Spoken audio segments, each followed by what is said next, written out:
Round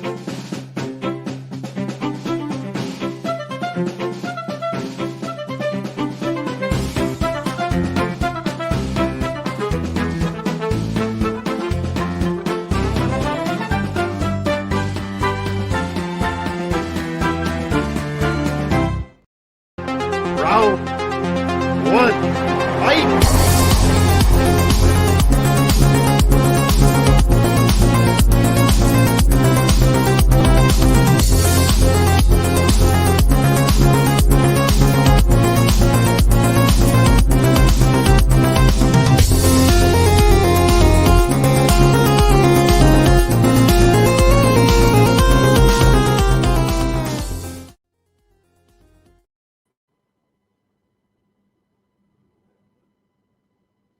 What's up, guys? Welcome to Tournament Fights. We got a little Parks and Rec tribute tonight for Malcolm for his top 64 favorite TV shows. We just decided to go all out on Parks and Rec because it's one of his favorites, one of a lot of our favorites, so it's popular.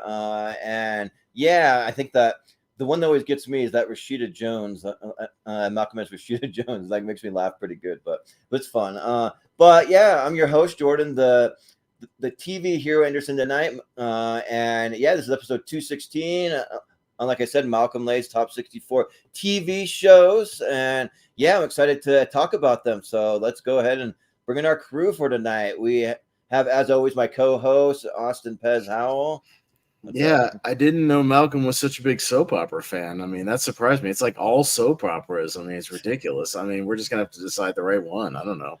I guess. Well, I have a lot of blind spots tonight. I mean, my mom watched a lot of Guiding Light, but like I didn't watch a lot of Guiding Light, so I'll comment what I can. Well, luckily my ex watched General Hospital religiously, so I can comment on that. Mm-hmm. So. But we'll bring in the man of the hour. We have Mr. Malcolm Lay. How's it going? Mm-hmm. Talking about soap operas, I was tempted to throw Sean Street in here just for the fun of it, but it was obviously a case like I like these 64 more than Sean Street anyway. Shortland Street, aka the show that every New Zealand actor was on at some point in their career. It's like it is with Law and Order SVU over here. It's the same thing. Yeah, and if you didn't get a good enough look at the intro, we could possibly do it for the outro. That's something to think about. But we also have joining us. We have Mr. Chad Webb in the house. How's it going? Chad's doing projects. I'm doing another project, and I wanted to know, can I also be a TV hero today? Yeah, sure. If you want to, we can all be TV heroes. He's going to be a TV and Bluray hero as he sets up Blu-ray shelves. Yeah. Yes. Well, technically, he's a TV hero. Yeah, right. But we also have joining us. We have Michael, the Wolfman Wyndham. Yeah, I love Chad Webb's new setup there. I'm looking at my Blu-ray. I'm looking at my Blu-ray shelf right beside me. I love having shows like that, but. I don't know much about what's going to be on this list. I haven't seen Guiding Light, but I know that I myself am a Guiding Light. That's all I need to. That's all I need to say. And so. All right. Well, Malcolm, you have a lot of shows on the list where I was like, oh yeah, I forgot about that show. I watched like 2 episodes and then forgot to finish it. And there's a lot of those on there. So. But I don't know if we have Richie yet, but he might. Not yet. He'll be here soon. Yeah, he'll be joining us here in a second. So. Nice. Yeah, how it's going to work is it's a March Madness style bracket. Malcolm sent me his list of 64. I shuffled them all up and put them into a wheel and spit them back out right back into the bracket. We'll see which ones come out on top. We'll go around the horn. Everybody will get a chance to vote on either one. Try to keep it fairly quickly, under 30 seconds or so if you can. We'll keep this thing moving because we got a lot of shows to get through. Your prize, Malcolm, is you have to binge watch whatever show wins. So that could either be one of those season shows that you picked, or you could have something that's been running a really long time. So choose wisely. Yeah. Let's see how it goes. Here it goes. Here it goes. Right. Maybe a preview of something else that's on the bracket. All right. Yeah. Just keep in mind, if that show wins, I get to play the whole theme song at the end of the thing. So just Hell keep that in mind when you vote. Well, maybe it All should win. Yeah. Maybe it That's should win some just rules. so I can play the theme song. We'll start with Gilmore Girls and the Drew Carey Show. Malcolm, I tried to pull some alternate posters when I could, but it's a little tougher with TV shows than movies. So unless it's like something superhero-y. But we'll start down at the bottom with Wolf. I've never seen the Drew Carey Show, but I have seen Gilmore Girls because I was forced to. My sister was obsessed with the show, so she would kind of make me watch some episodes with her. And we get a lot, by the way, of Gilmore Girls donated to Goodwill. Like, I work there, and we get a lot of Gilmore Girls donated there for whatever reason. So people just donate that shit. But yeah, but from what I remember, it's kind of a guilty pleasure ish. Like, it's so yeah. I'll go Gilmore Girls here. All right. Well, Chad, what do you say? I'm kind of the opposite here. I've heard a lot about Gilmore Girls. Never checked it out. Maybe one day. Drew Carey Show, I'm not like in love with. It's not like one of my favorite shows or anything like that. But I do remember seeing it come on the TV a lot, or like reruns and things like that. Well, I guess we all here know what reruns are, but I'm not sure if younger folks are watching. They do, but you know, I used to watch a lot of Drew Carey Show like that. Syndication. Do you know what that is, young people? It was really funny, especially if you're like a fan of like Who's Line. There's a lot of actors from that on there and stuff. So yeah, I find that kind of a funny show. So I'll go Drew Carey Show. Mm-hmm. Yeah, that sounds good. And Malcolm, what are you going to go for? I mean, I don't know. Young people these days are offended by Eminem, but it's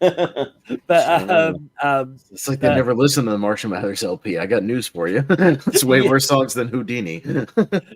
Yeah, but yeah, Gilmore Girls is one of those shows that I just watched. I didn't have much expectations going in. I watched it, but it's just one of those ones like I like a lot of mixed TV shows, but Gilmore Girls is one that I just attached to. But Drew Carey is one that I watched a lot growing up, and it's just a really fun sitcom, and it's one of those ones like it's just a lot of fun, and I quite like the episodes where they cross over with another show that's coming up in a minute, but at some stage. But I'll go Drew Carey show. That's my.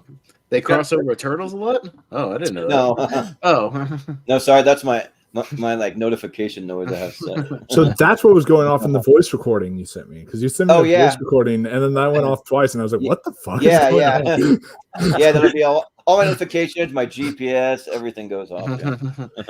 Yeah. So Drew Carey Show, Malcolm. Yeah. Okay. Yeah, I'm also voting for Drew Carey. The only thing I know about Gilmore Girls is the mom went on to be on that Mighty Ducks show. That's all I know about that. So Drew Carey, I watched it. Yeah, I think I'm probably gonna go Drew Carey here also, because Gilmore Girls just annoyed me. Like the way that they talk, it's just they have a certain cadence. Like the way that they talk, it just drives me crazy. I just can't. It's called the WB, Jordan. The WB dialogue. Yeah, and like this is one of the first ones to really go really hard in the paint with the type of dialogue. But I mean, I did once almost Milo Ventimiglia. He was at a convention I was at, but like the only time that I could meet him, I had two other photo ops, and I'm like trying to decide what to do. So I went and met Michael Rooker and Will Friedle from Boy Meets World. I was like, I don't have time, but yeah, the Drew Carey Show is great. Yeah, like I wish that. Well, I mean, I don't know like how they choose what plays in syndication or in reruns. They used to play all the time. Now you can binge watch it, but even still, like this used to come on all the time, and like you get Ryan Stiles from Who's Line. You get, of course, Drew Carey, obviously, but then you get like Diedrich Bader. He's awesome. Rex Kwon Do from yeah, and then John Carroll Lynch. I think he's pretty awesome too. And then one of the female actors, Cynthia Wacho, she was on Lost. I can't remember. She was Hurley's girlfriend. But yeah, so yeah, Drew Carey Show. And Richie, you made it in time for the first matchup that we haven't got far. So We got Yay! Carrie. Well, I haven't seen much. I haven't seen hardly anything of Gilmore Girls. That's probably not my vibe. I think I watched a couple episodes with my I'll be sister right or back. something. So I'll go the Drew Carey show because that was good. Yeah. All right. Going down to Fresh Prince and Once Upon a Time. Chad. I haven't seen Once Upon a Time. I had meant to get around to it at some point. But I mean, The Fresh Prince I think is fantastic. Just like Drew Carey show, it has a really great theme song, like one of the best. And it's really, really funny, but then it also hits those really deep notes as well. Everybody knows the one episode I'm thinking of about his dad. And then, of course, the Carlton dance. You know, you can't go wrong with that. So iconic. I'll go Fresh Prince. Yeah. Malcolm. Yeah, Once Upon a Time was one of those shows that I had a really intriguing premise, and I just really love like fantasy type things as well. And it's one of those ones like I liked it from start to finish. There was some of the later seasons weren't as good as they were at the start. I think all in all, it was a really great series. But once again, Fresh Prince of Bel-Air is just one of those shows that is another one of those sitcoms I grew up a lot with. And yeah, I just think it was really good. So yeah, I'm gonna go Fresh Prince. All right. Yeah, no, easily Fresh Prince for me. Watched a little bit of Once Upon a Time when my ex-girlfriend watched it. It's fine. It's interesting, but it ain't Fresh Prince. But welcome, Richie. You missed it, but I threatened to play the Keenan and Kel intro if it wins tonight. So keep that in mind. All right. But anyways, Richie. Yeah. R.I.P. Coolio. That's right. Yeah. Once upon a time, I've seen bits and pieces of, not enough to form an opinion on, to be honest. Fresh Prince, I've watched. I watched all the time. It was on before The Simpsons when I lived in New Zealand. So yeah, it was a good lead-in. Really great. And guy who plays Carlton's actually a good golf player. Just really tidbit there. So yeah, I'll go with Fresh Prince. Yeah, he plays in a lot of the celebrity tournaments you see. Yeah, for sure. Wolfman. So Once Upon a Time, another one I watched a lot with my sister because she was big into the show. And I actually did really enjoy with her. Up until they added Elsa and started doing that whole thing, it got really bad that season, and it was not good anymore, and I stopped watching it. I was just not interested anymore after that. Fresh Prince of Bel-Air was good from the start. It was fresh from beginning to end. And it was I loved it, and Will Smith was fantastic. It was like the breakout role for him. So yeah, I'm gonna go Fresh Prince. All right. Well, Fresh Prince is in the lead. Jordan, clean sweep it. You know what? I'll just show some love for Once Upon a Time because I actually liked it. And yeah, like I actually really like stuff like the Peter Pan season. I love the like Robert Carlyle that played Rumpelstiltskin. He playing like 3 different roles essentially, and it's just like really cool because Mr. Gold, he was the Rumpelstiltskin in the modern world, and then going back into the fairy tale line, he was like a different like version, like a more like scaly kind of looking version of Rumpelstiltskin, and like they introduced like Sebastian Stan might have been one of the first times I saw him. He was like the Mad Hatter, and so I'll just show some love to Once Upon a Time, even though it's not advancing. Mm-hmm. All right, going on to Blackadder and BoJack Horseman. Malcolm's up first. Yeah.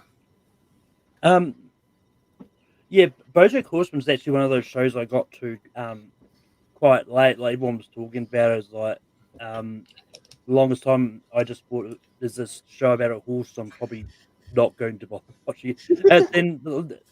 But then I sort of started watching it and found it was actually really funny. Like Paul Lynette is one of those actors which I think is well suited to voiceover and that, because I think he does it. Not saying he's bad when he does live action roles, but I think when he does voiceover, he's good. But Black Adder is just I love Ron Atkinson. You may see another one of his shows come up later. But yeah, Black Adder is one of those shows I watched a lot, and I just always find it really funny, especially their Christmas special. So yeah, Black Adder gets my vote. Mm-hmm. Yeah, awesome. Yeah. I haven't seen either one, but well, actually, I've seen 1 or 2 episodes of Blackadder here and there, but I haven't really dug into either one of them. But Blackadder was all right for what I saw, so I'll go with that. Yeah, I haven't really seen much of a Blackadder. I'm kind of the same way. I've seen like 1 or 2 episodes, and yeah, I mean anything with Rowan Atkinson's always great. Like he's really good. But BoJack Horseman, yeah, that was one that I was really surprised with because I think Will Arnett's great, and then what's his name that played Jesse Pinkman? I should Aaron know. Paul. Yeah, Aaron Paul. He's from Idaho. I should know that. But and just a lot of the themes that they tackle are like pretty like heavy-handed, but in a good way. They kind of like showcase things like depression and addictions and a lot of mental health things, personality disorders, and a lot of mental illness stuff. And I appreciate that they kind of showcase that and they add some humor to it. Just say like, you know what, like even if you have that kind of stuff, there's like some pretty funny stuff surrounding that, and it can be a good time. Even then, it's not always like dark and depressing. So yeah, I'll go BoJack Horseman. But Richie. Yeah, this is low-key tough. Yeah, I got introduced to like shows like Blackadder through my dad. He likes British humor, stuff like that. Yeah, and I love Rowan Atkinson. I'd argue not everything he does is great. But Wonka, yeah, I'm gonna start on him. Yeah, but he's hardly in it, so all right. Yeah, and BoJack Horseman's really good. Like, you know, I do like that sort of dark humor. Like there was a quote that resonated with me when I was going through a breakup, where it was like, you know, sometimes when you're deep in, you know, when you're dating someone, you really like someone, you know, all the red flags just look like flags. So I like that. Yeah, probably the one I'll go back to just because you can turn on whenever is Blackadder. So I'll go Blackadder. Mm-hmm. Yeah. Wolf, what do you say? Yeah, so Rowan Atkinson, he's hilarious. It's kind of crazy to know like he's like I think like a Yale or Harvard graduate because like he's just so goofy and like so many roles. He like goes against the stereotype there, but it's but yeah, he's great, and I do agree that he's not everything he does is amazing, but all the TV he's done so far seems to be good to great, at least, because I even really enjoyed Man vs. Bee. I know that got mixed reviews, but I really enjoyed that one. I thought it was funny. So he seems to do really good on the TV side. And Blackadder, I'm a huge British comedy fan. I love like the IT crowd. I love What We Do in the Shadows and a few other ones. So like, yeah, Blackadder is right up there with some of the best British humor. BoJack Horseman blew me away when I was not expecting anything from this show.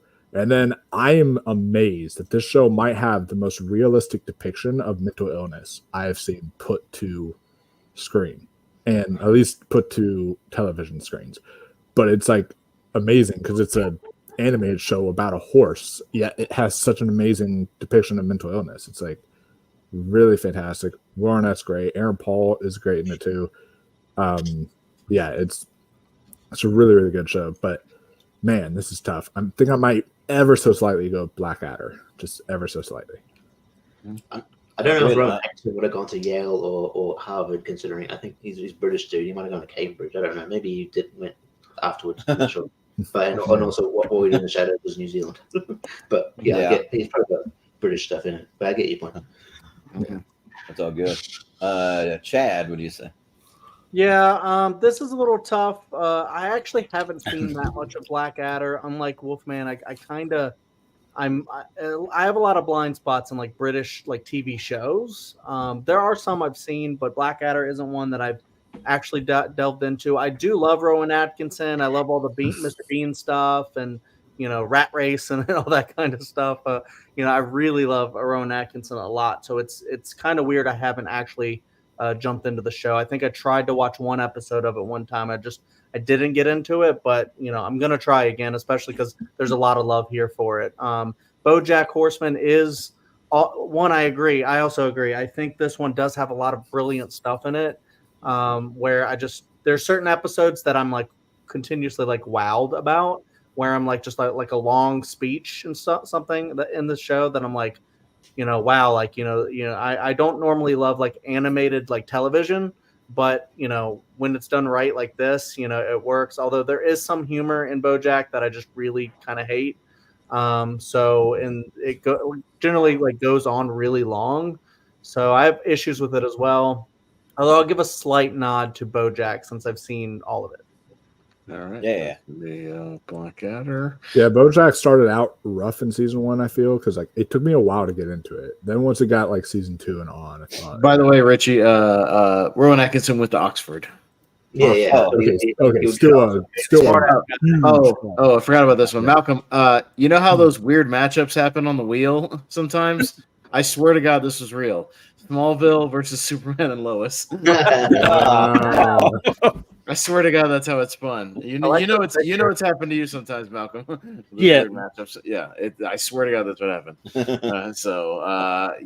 I'm up first. I haven't dug into either one of these shows. Smallville's kind of a tall order with like 9 seasons, and I don't know, just didn't really seem my speed.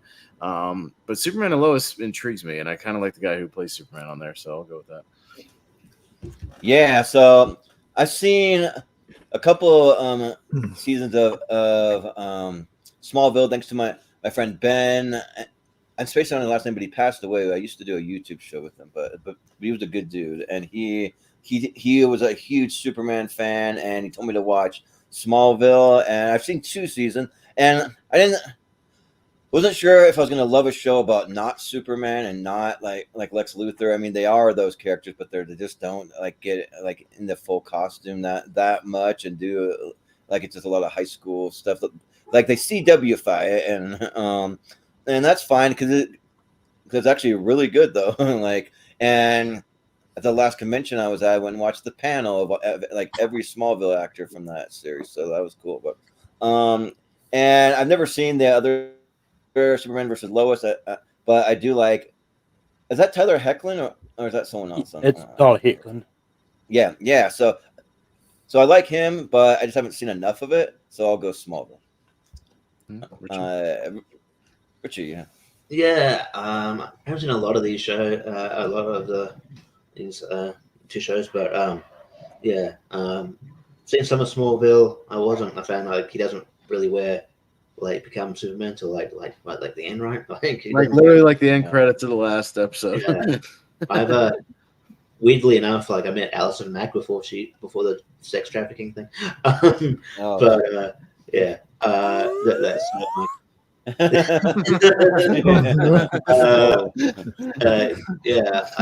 but she got caught. Shit. But yeah, I guess one that more intrigues me because I want to see Superman as Superman, and I'm sure Smallville's got its interest, but yeah, and it's hard for me because I'm not really into these like CW kind of shows anyway. But I'll go with Superman and Lois because it's probably something I'd be more intrigued to check out over Smallville, and it's probably easy to get into because, like you said, Smallville's got 9 seasons. So yeah. Well, Wolf, what would you say? So I did watch some of Smallville, never finished it, but I will say that I'm not caught up on like the latest season of Superman and Lois, but I think I've watched like all of season 1 and maybe some of season 2. I need to catch up on some more of it.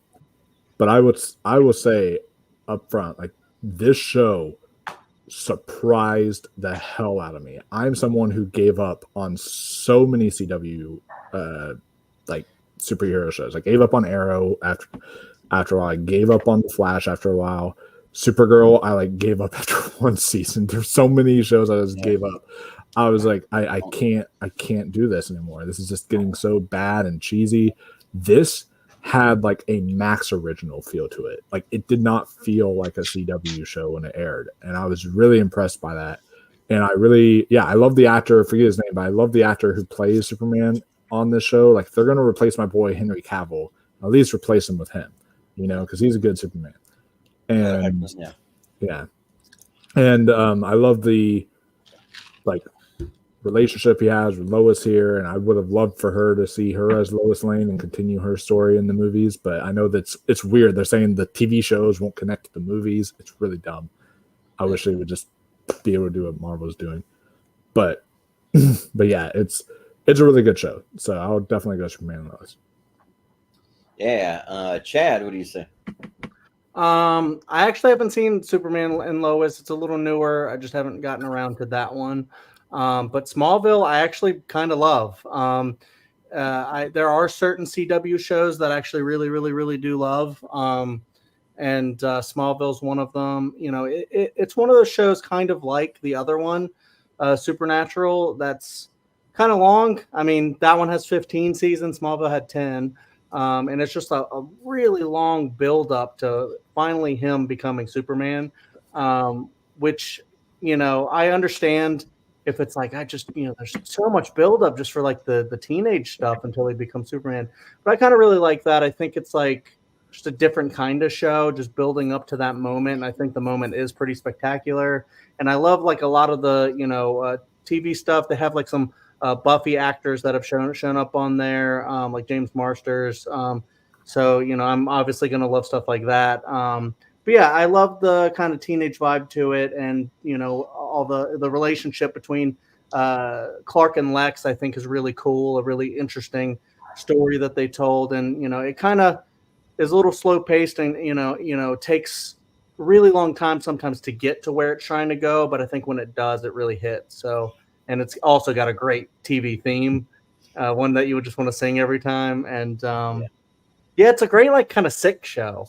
So Richie, maybe throw that on if you're feeling under the weather. Small. Yeah. I think I just want to sleep. All right. Well, Malcolm, what do you say? Yeah. The funny thing is, the production company that did Smallville, they were originally going to do a TV show about a young Bruce Wayne, but the movie of the original Warner Bros. Didn't want developing Batman Begins at the same time. They didn't want to compete with the TV show. So they Weird. yeah, but it's one of those. But Smallville is one of those shows that I just loved a lot growing up. It's actually interesting listening to Michael Rosenbaum and Tom Melling on their Talkful podcast, like talking about behind the scenes stuff as well, and it's one of those ones like I didn't mind the fact that you only ever see him in the suit until the very end because it's one of those because they want because as the creator said they want to explore why Clark Kent become the Man of Steel, not so much from and to be there. And on the flip side of that, I think Superman and Lois, I think is really great. It's just, and it's one of those ones. As soon as they brought Superman and Supergirl, it's one of I was interesting to see sort of them spin him off into his own series as well, which they did. It's just great, but I'm gonna go Smallville here. Okay, Yeah. it's a tie. We start with Richie. Yeah, I'll just go because it's more intriguing. I'll just go Superman and Lois. All right. Okay. American Horror Story and Boy Meets World. Okay. Yeah, right. Fun. Both of them, yeah. Jordan. I guess I'm up first, and I don't know why I like to torture myself. I got this hot sauce, and I'm like putting all over some sweet potato chips in an gyro that I have here. So I might be like killing myself here. That's Why? Los Caliente. Why? Because, Why? I love spicy food. I just do. So yeah, I like But- spicy food that doesn't kill you. You know, Yeah, like good you don't spicy. wanna- Yeah. Oh man, I need to order me 10 of those one chip. Tasty Well, spicy. Oh my God, I Come love those things. Tasty I But like it is tasty spicy spicy. food. Got the Verde one, so it's got Give the me flavor some of Verde spicy in food there. that So we can the both green hold sauce. myself. But No, someone needs to do challenge of doing the last dab from the hot ones and put it on the one chip from the one chip challenge. On the one chip. Jesus Oh, Christ. man. Jordan And already then- did. and then Jordan do already that. did the one chip thing on the channel. You can go back and look at it. Massively regretted Yeah, it. you can watch it. Yeah, and I you did can it. see all the regret Okay. videos he did later too. Yeah, right. I did some regret ones. Yeah, but I mean, like you guys know me. It's got to be Boy Meets World. I mean, I love American Horror Story. I haven't seen all the seasons, but I've seen like 3 of them. But I really doused it in my food too. But yeah, I got to go Boy Meets World. I think that show it's phenomenal. It's probably my favorite of all time. Although Cobra Kai's it's kind of sneaking in there for me, but I will say Boy Meets World. Richie. Yeah, I feel like this would be better paired with Boy Kills World, but that's a movie. That's a bunch Yeah. But yeah, it's fun. I haven't seen much of either, to be honest. But I do like anthology like shows and stuff like that. I'm sort of just getting into the like White Lotus, which is obviously anthology as well. So yeah, I'd probably more likely watch that over Boy Meets World. But yeah, not saying I wouldn't enjoy it. So I'll go American Horror Story, sure. Yeah. Wolf, what do you say?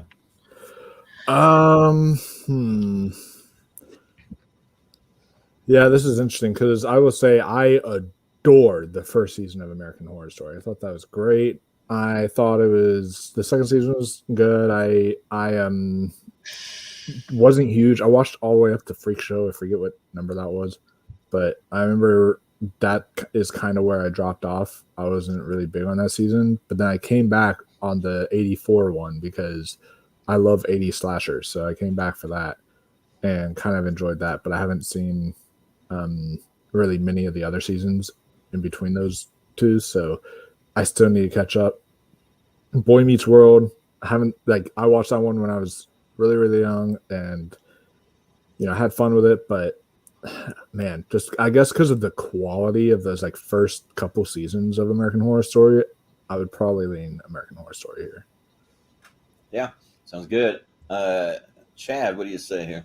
This is pretty easy decision for me. I'm going Boy Meets World. American Horror Story definitely had a good first few seasons, but I fell off around the Lady Gaga one, the hotel, and then I was just like, I don't know what the hell they're up to now, but it's Kim Kardashian. okay. I don't want to know, to be honest. But American Horror maybe Stories, like little shorter ones. maybe Weren't I'll they going go, to do one about the election or something? That's what I heard. They were going to do. That was like a few seasons ago. But Maybe they I'll never go did back it. I at remember them some saying they point. were. but maybe I'll go back at some point. I'm not really sure. But it's definitely not, as far as looking at the entire thing, since I haven't seen it. I'm not sure I can say that it's one of the best shows, although it is a really good horror show that I do enjoy, at least some of them. But Boy Meets World is a nostalgic favorite, and honestly, I think it is one of the best coming of age young person shows. And you can follow Corey and his friends and family literally from when he's a little boy or not little boy, but when he's in elementary school kind of deal, or middle school, up until college, and even after. So and I really love that. I love all the characters, Mr. Feeney, all that stuff is just really, really great. Great lines. I think Ben Savage is really, really funny in the role. So is his brother, Will Friedle's character. Ryder Strong is great. Topanga's great. So yeah, it's just a really, really great early show that I love watching every era of, and I just remember watching that when I was younger a lot. So Boy Meets World easily. And they have really great Halloween episodes. So speaking of horror, they're really good. Some of the best. Yeah. The Jennifer Love Hewitt one. Yes. Yeah. With the Scream guy. Yeah. But yeah, Malcolm, what do you say? Yeah. American Horror, the cult season was all about the election and all that. Okay. So they've done it. American Horror Story has been one of those shows which which I've just always I like the whole anthology series, and Ryan Murphy's been really great at doing when it comes to an anthology series. He also did the American Crime Stories, which each season is a different case as well. But I'm also really intrigued at the cast they managed to get for the American Horror Stories. They've had people like James Cromwell, Joseph Fiennes, Zachary Quinto pop up. Macaulay Culkin was in one of the seasons, and then Kim Kardashian and all that as well. But Evan Peters, I think he's one of the yeah. He's like him and Sir Paulson are just about every season. And it's always one of those ones like I'm always really intrigued by when they manage to find a way to tie in the season with the earlier season. But yeah, I really love Boy Meets World. Like ever since I like as soon as it dropped on Disney Plus, I was like, you know what, Jordan keeps talking about this so long. I'm gonna watch it. I don't have much hope because I'm a lot older when I started watching it, and I just loved it all. And it's just been one of those ones I'll always go back to. Yeah, so Boy Meets World like gets my vote. Yeah. Well, Austin, American Horror Story. All right, we have a tie. Wolf. Ooh. Sorry, some of these rounds are going long already, guys. American Horror Story. All right, sounds good. Lost and Family Guy. Fudge. Richie. Okay. This is pretty easy for me. Lost. Yeah, I don't know. I think it just got too convoluted, so I bowed out before the very divisive finale. And Family Guy, look, the quality has dipped, a bit, obviously, since Seth and he just provides the voices now. He's not on the writing stuff, but it's a good comfort show. Like this is, I probably more likely watch this on a sick day than maybe some other ones. So yeah, it's just turn your brain with fun. So I love Family Guy. I think it's great. So yeah, Family Guy. Yeah. Wolfman, what do you say? Yeah, I think both of these shows are great in their own right. I think that Family Guy is really fun, and I'll say Lost. Yeah, it does get convoluted, but I was with it till the end. Like me and my friend, we were very young when we were watching it, but we were just like in it. We're like talking to each other about it. It was like the first show before I watched like Game of Thrones and such. It was like all the hype when I was watching it. So it was so just because of the personal connection it made to me, yes, I have issues with the finale and the final season too, but just because of the personal connection it made with me on a personal level, I will also say I would say Lost. So yeah. Chad, what do you say?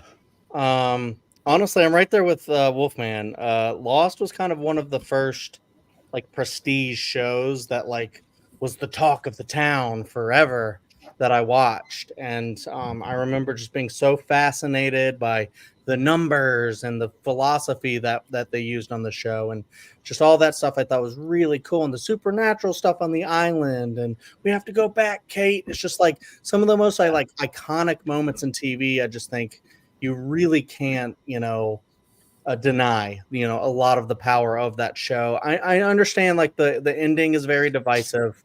I don't remember liking it too much, but my wife loved it, and I can see doing a rewatch and liking it as well. Family Guy is definitely a great show that you could throw on and have a lot of fun with. It's like the next Simpsons kind of a deal, and it's very, very funny. I love the cut to gags that they do is really great. So this is a tough one. I'll give the edge to Lost just because I think it had more quality overall its entire run, I think, or better quality. Yeah. Malcolm, what do you say? Yeah, Family Guy is a show that I can watch over and over again. I always find it funny, and like especially like even though they've used it so much that some people consider it overused, I still will always love the comedy pretty gags. I think they're fun, but yeah, I really love Lost. Like I've actually got no issues with the final season. I think it ended perfectly, so I'm gonna go Lost.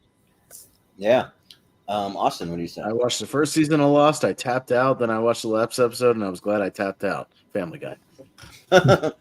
Yeah, I understand why some people tapped out of Lost, but man, I love Lost. Like I was in it the whole entire way. I love all the craziness. Just it got so crazy. The Dharma Initiative, the others, all that stuff, and they had great characters like like my favorite was always Charlie, but you had like Hurley, Saeed, you had Jack, Kate, you had like Sawyer, like all these great characters. And Family Guy, I've been tempted to like cheat on the channel for subscribers and like put up like a bunch of like funniest Family Guy compilation moments and just see if we get a lot of clicks. But I'm not gonna like resort to that. I think we can stand on our own. But like it could be an experiment. But yeah, I'm gonna Get a go. lot of copyright strikes.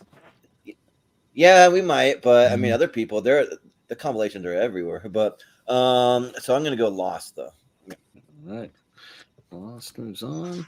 Got Stargate SG-1 and Hell's Kitchen, and I found an alternate somebody made that online. Fuck off! It's raw. It's dog shit. You fucking donkey. Yeah. I want to see Yeah. a Gordon Ramsay Raw. comic book like that where he just yells at people all the Yeah. time. I'd read that comic Let him book. be the villain. Yeah. Yeah, they should do an animated series where it's just over the top like a cartoon, but it's his voice. and he like or like a dark anime graphic anime where he like kills the contestants for fucking. He like throws a meat Yeah. cleaver right into somebody's face. Yeah. Yeah. What are you, idiot sandwich? He Yeah. makes somebody eat something that's raw and they die of salmonella. Hilarious. Yeah. Wolfman. Ooh, so I have not really seen Stargate. Actually, it's one of my blind spots. I need to check it out at some point. But I have seen Hell's Kitchen, and you know, it's a soap opera in the kitchen, just a reality show. It's like very overdone and over the top too, but it's fun. And I enjoy it. And my godparents went to Las Vegas for like an anniversary trip they had one time. And apparently because they sat in Gordon Ramsay's like favorite spot at like his restaurant or something like that, Gordon Ramsay came out and like introduced himself and like gave him an autograph photo, which is like really nice. So Pretty awesome. Yeah, that was pretty cool. So Lucky. and I love his Hot Ones episode he did too. That's now the second best Hot Ones episode after Conan O'Brien. But yeah, it's great. So I'll go Hell's Kitchen. And if y'all don't vote for it, y'all are an idiot sandwich. Then you can all fuck off upstairs. Yeah. Get out. Well, Get out. well, Chad, what do you say here? I've heard so much about Stargate that I need to check it out. I haven't seen it, and I haven't seen a lot of Hell's Kitchen either. I've just only seen some of it, but I do like cooking shows like Chopped and all that. And then you would hate Hell's Kitchen. It's not about the cooking. Well, no, I understand that. I understand that it's about like reviewing the places and stuff like that, and it's a whole mess. No, But, that's Kitchen Nightmares. But Hell's Kitchen's a competition show about like It's just a competition show, and he just yells at the chefs while they're trying to cook. That's pretty much the whole show. yeah, I've seen a couple episodes, but it has been a while. I don't know. I don't know what to decide here. I've heard Stargate's good. I'll say Stargate. Yeah. Sounds good. Malcolm, what do you say? Yeah, Stargate's one of those series that I almost was going to put every version of every Stargate series on here, but it's like, no, I'll strategically leave some of them off just because I wanted to have the variety. It's same with Hell's Kitchen. I would have put Kitchen Nightmares on here as well, but it's like I kind of want to make sure I've got some variety of other different shows that are not very similar. But yeah, I love Hell's Kitchen. It's great, and that's probably one of those reality shows that's probably going to keep going because they're just cheap to produce. But I love Stargate SG-1 just a little bit more, so I'm going to go Stargate. Yeah. Austin, what do you say? What are you? An idiot sandwich. Idiot sandwich what? An idiot sandwich Chef Ram. I know that's actually a bit. I think he did for Corden. I think something like that. Yeah. Yeah, I voted for Hell's Kitchen. If you want to see something really funny, go look up the mashup somebody did for Master Chef Junior, the one with the kids, but they overdubbed him yelling F-bombs at them while they cry. It's really funny. Yeah, that's good. So Nice. Hell's Kitchen. Yeah.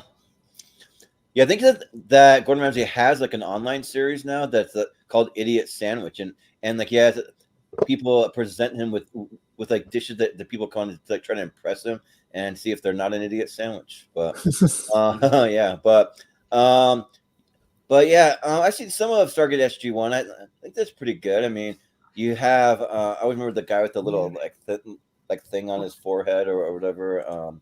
And then the like Richard Dean Anderson, freaking MacGyver's like the kind of like captain. I don't know what you want to say, the leader of this crew. And it's pretty good. But yeah, like Hell's Kitchen's awesome. Gordon Ramsay is great, so I'll go Hell's Kitchen.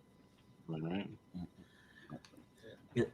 Yeah, I only saw a little bit of Stargate SG-1. It was on like right when I'd come home from school. But yeah, I just watched it because it was a lead into more interesting shows in my opinion when I was a kid. So I would sort of just catch the tail end of episodes. But yeah, again, Hell's Kitchen, I would put in that category of another comfort show. Just even watching the compilations or just it's and clearly people like it. I think it just got renewed for like the 25th, 26th season or some shit. It's been going on for a long time. It's a wild ride. Like I'm pretty sure they hire like some incompetent chefs on purpose just for the TV. But it makes it fun. Go check out season 6, I believe, where this kid Joseph gets in Gordon's face just because he wouldn't he wouldn't name the people he's voting for elimination. That's wild. So yeah, I have a lot of fun with Hell's Kitchen, so I'm gonna go there. All right, Hell's Kitchen wins, and Gordon Ramsay's got something to tell us about that. Listen. Fuck up. Get out. It's the greatest show ever. Just watch the kids version. He's like totally not even like that, so you can tell it's just for this show or something. Yeah. Heels versus Big Bad Beetleborgs. Ooh. If you don't remember what Big Bad Beetleborgs was, it was the other Saban like Power Rangers type show around the same time. Yeah. Along with VR Troopers. Yeah. All right, Chad. I've never heard of Heels, and then probably because I'm not into wrestling. So there you go. And then Beetleborgs, I do remember from when I was a kid. I didn't watch much. I think someone was in there with like a weird face. I don't know what the hell I'm remembering to be honest. Was the clown guy. Yeah, I think there was someone. Yeah. I didn't really watch it that much, but I'll go with that. Maybe I like that more than the wrestling one. But okay. Yeah. Malcolm, what do you say? Yeah, I find it funny that like Beetleborgs is in that kind of same vein as the Power Rangers because it was when Power Rangers cancelled in New Zealand, Beetleborgs was still going, which was just even crazy. But Beetleborgs was just one of those shows I watched a lot. Yeah. Jay Leno. Yeah, it's not actually Jay Leno, but they did a clown that looks like Jay Leno on the show. It's No. Flapper. Yeah. Like Beetleborgs was one of those shows that I just always found entertaining, and it's one of the I think it only had like a short number of seasons as well, but Heels is a show that I just love a lot. I've still got to see the season 2. From what I gather, I think it's been saved by Netflix. That they're going to in talks do a season 3 for Netflix. I don't know, but I'm going to slightly go Beetleborgs. Yeah, sounds good. Austin. Haven't seen Heels, even though I'm a wrestling fan. I probably should. But yeah, I watched Beetleborgs along with all the other Power Ranger shows around that time. So the one I've seen more of is Beetleborgs. Yeah, I've also not seen Heels, but I know that JPO as a wrestling guy, he was pretty high on it on our TV tier ranker, and he advocated for it. But so it's good. But yeah, Beetleborgs. I watched. I guess they call it Big Bad Beetleborgs over there. I think it was just Beetleborgs where we lived, or at least where I was at. Yeah. And yeah, it was fun. I mean, I remember watching all the episodes live when they came out and aired on TV. But then I had just no desire to really go back after that. But it was fun for what it was, So I'll go Beetleborgs, sure. Richie, what do you say? Yeah, Beetleborgs must have like just maybe not been on at the time, or I was watching something else because it just sort of passed me by. But I do like know of the show. I feel like around this time, like a lot of these TV shows had similar titles. Obviously, obviously it's like a sort of Power Rangers sort of ripoff, but like when I think of Beetleborgs, I think like Animorphs as well. There's like I don't know, there's like probably not. It has a very similar logo to Animorphs. Very similar. Yeah. But yeah, and Heels are pretty good. I don't know if they're getting picked up by Netflix, because if they do, like Netflix only only the rare exception do they have like longer seasons. So even if they do get picked up by Netflix, it's probably just for one more season and they'll get canned, because they rarely get, except for like something like Stranger Things, they don't tend to go on for very long, because sometimes they're describing them, it just peters out after a while, and that's all they care about. But yeah, like wouldn't mind Heels getting picked back up, because they left on a bit of a cliffhanger there. And whether CM Punk comes, is able to come back for it, I guess he might be able to. So I'll go Heels. Yeah, sounds good. Wolfman, what do you say? So I grew up heavily on Power Rangers, like heavily, and that's probably why I never watched Beetleborgs, because I was watching Power Rangers so much that I didn't want to see Beetleborgs. I was like, I'm already too much into Power Rangers, so I'll have to, I guess, give Beetleborgs a shot, some chance. And Heels, I still haven't watched yet because I don't have a Star subscription, but as soon as it hits Netflix, I am binging that shit, because I'm really excited, and I know that JPO helped get that to either it was in the S tier or like an honorable mention. I forget by the end of the show what it was, but I remember it being very high on our ranking. So that makes me definitely want to check it out and see it for myself. I love wrestling. I grew up with wrestling, so I think that I would really enjoy Heels, so I'll say Heels. What'd you vote for again, Jordan? I voted for Beetleborgs. Okay, so Beetleborgs wins. Yeah. All right. Excellent. Yeah. I mean, a little show that could. Whose lines anyway? And I gave some love to Clive Anderson this time. God damn it. And the British version. So with that one. And Scrubs. So Malcolm. I love Whose Line Is It. I think it's great. Like, I've loved all the seasons. Depending that it didn't really matter too much who's the host. I think because I think Aisha Taylor is just as entertaining. And Scrubs is actually one of those shows that I've been meaning to actually do a rewatch. I haven't seen that in ages. But I'm going to slightly go Whose Line Is It Anyway, because I do have more fun with that. So. Yeah. Austin, what do you say? Yeah, no, I could watch Whose Line compilations online endlessly, and they're great. Yeah, it doesn't matter what version of the show. The British version came on in the afternoon for me, on Comedy Central, so like in a 2-hour block every afternoon. So that's what I watched. It's great, and the ABC version obviously was great too. So I easily go Whose Line here. I've never watched Scrubs, so. Oh, yeah. So I'm a massive Scrubs fan. I absolutely adore Scrubs. I watched it all the way through when it aired, and then I bought all the seasons on DVD, and I rewatched it multiple times. I've probably seen it all the way through like 3 or 4 times. It's just like so good. My favorite episode is one where like Turk secretly learns Spanish, and then he's like, his wife speaks Spanish, and he's like just rattling all this stuff off in Spanish, and he's like, girl, like, why do you always got to be talking behind my back in Spanish? But he's like, what she doesn't know, I've been learning. And then she's saying, like maybe if you would pick up a little bit, I'd make you breakfast for dinner, because it's a whole like Brenner. He wants Brenner, and then so he actually learns it. He cleans up. And he's like, all right, time for Brenner, and like she's all shocked that he like learned it and stuff. And it's a good relationship like between those two, between Judy Reyes and him. But it's a great cast overall. I think it's really fun.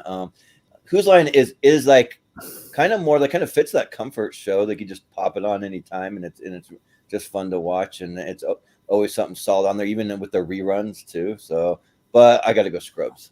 So. Richie. Yeah, I like Scrubs. I've seen all the episodes. It's not something I haven't really gone back and like rewatched it. Maybe I'm due for it, but like, yeah, Who's Line again? Another one of those comfort shows. I can watch compilations all the time. I like. I mean, it was just a couple of days ago. I watched compilations of them. Ryan and Colin breaking. More Ryan than Colin. Colin would break everybody.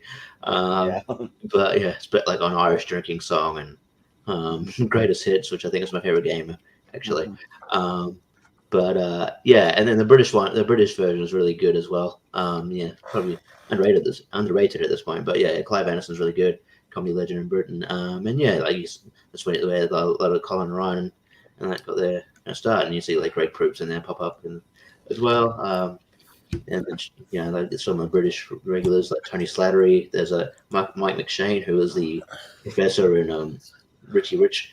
He pops up Steve, the big bald guy, the tall bald guy, was really funny too. He's underrated. Yeah. So yeah, no, it's a really good show. I've got the DVDs of both like compilations. So yeah, I think I got one on VHS actually. I think they got the UK one on VHS. But yeah, no, it's really good. So I'm more likely to go towards Who's Line. So I'll go Who's Line. Mm-hmm. Yeah, sounds good. Wolf, what do you say? Yeah, I enjoy his lines in any way. I haven't seen like all the seasons. I mostly watched like the Robin Williams and Billy Crystal season, like when they were on such. Like I really enjoyed. Billy Crystal was never on. I thought it was. Robin Williams was on Who's Line once.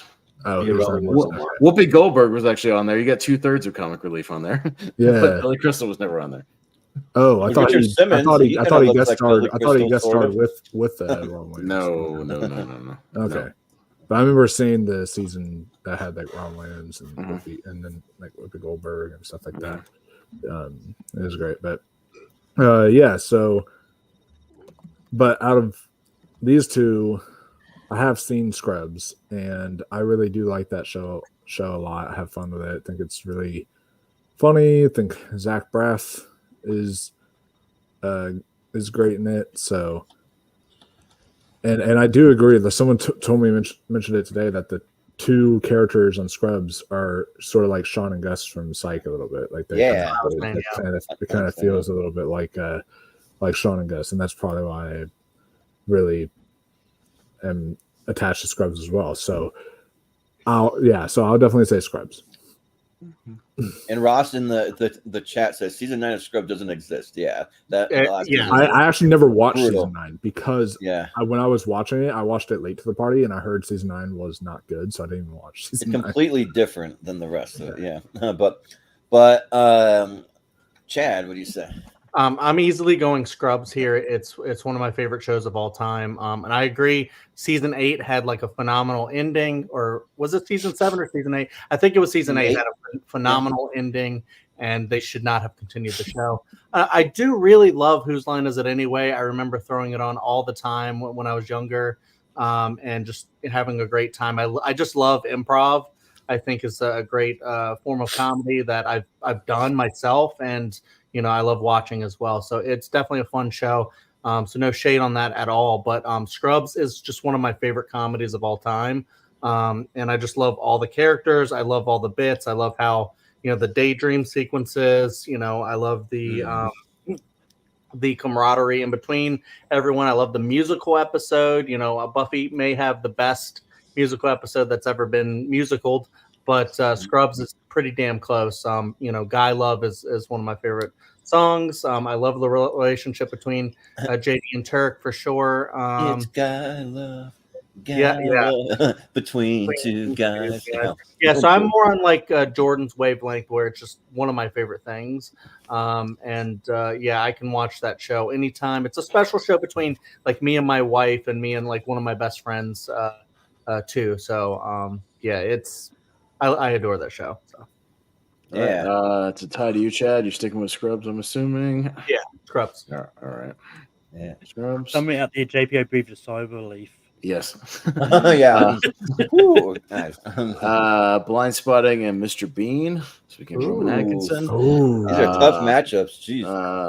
I'm up first. I've only seen the movie, so of Blind Spotting, I've seen everything in Mr. Bean. So Mr. Bean, and the quote on that fan poster is fun. It's, if you know what it is, I've concentrated mostly on trigonometry. It's Yeah. the first episode with the math quiz. It's great. Oh, yeah. Yeah. Yeah, Jordan. Man, it seems like every time I want to vote for Rowan Atkinson, it's going to get something I like just a little more, and just got to go for that and more, because I wasn't sure about Blind Spotting. I watched it just for our last tier ranker, and holy crap, that show is incredible, like so good. Just like if the movie for me is almost a 10 out of 10, and this one's maybe just like a 9 out of 10 or so.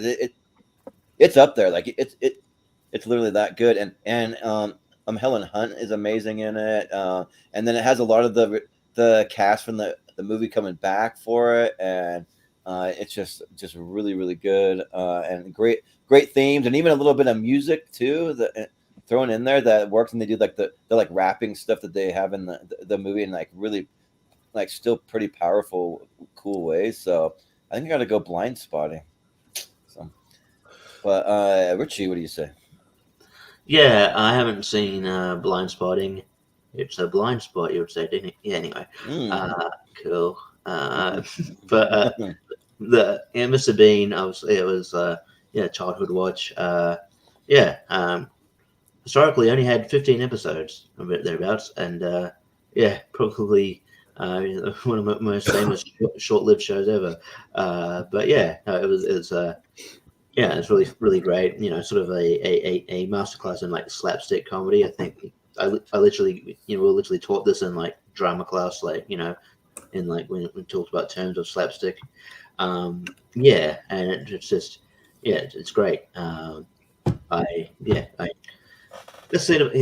it probably should have just been a TV show. I don't know if the movies were necessarily, but it's fine. But yeah, I'll go Bean, and I can't wait to face Malcolm in Full Metal Random Match in 2027. Yeah. Right. Hey, me too. I want to be a part of that match. I've seen all the Mr. Beans. Yeah. Yeah, we'll do it in a couple of years, guys. What do you say? Yeah. Wolf, what do you say? Yeah, so Mr. Bean was also a childhood watch of mine. I love that show. I remember my mom and I have a tradition where on Thanksgiving we usually watch a Strange in Automobile or something, but then like the day after Thanksgiving to get ready for Christmas, we always watch the Merry Christmas Mr. Bean episode. It's like for whatever reason that just hit as a tradition the day after Thanksgiving, and we love that episode. Just I watched the show so many times with my mom, and we both love it.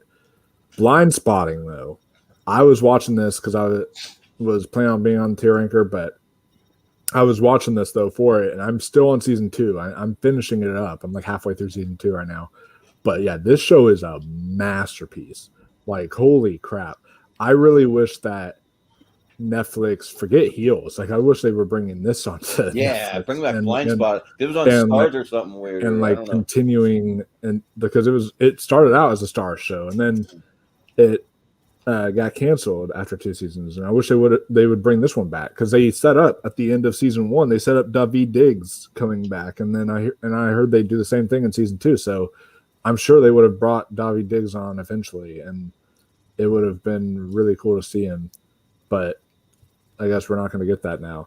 I love this show. I love that they brought the original cast back. They're all great, and it's never Blind Spotting the movie, Blind Spotting the show, both 10 out of 10. So I'll definitely say Blind Spotting. You can bring back both. You don't have to sacrifice one for the other. Yeah, isn't that cool? Yeah. But Chad, what do you say? I love Blind Spotting the movie, but I haven't seen the show.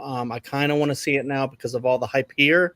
But if I'm voting for something, it's going to be something that I've seen at least a good amount of, and I really do love Rowan Atkinson as Mr. Bean.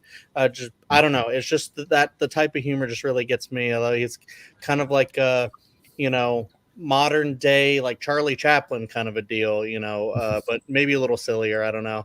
And the movies are kind of dumb, but I don't know. Anytime he's just doing his thing, I'll enjoy it. Show or movie kind of a deal. So yeah, this might be my Blackadder as Mr. Bean, I guess. Yeah. And Malcolm, what do you say? Yeah, I don't think it was so much they were teasing he was going to be a bigger part of the series. I think it was more just to get him in as a cameo or something, like just to show he's still around. There's one thing I did like about Blind Spotting is that they didn't like try to redo the movie itself. They literally start up, like continue on the lore of the movies and all that.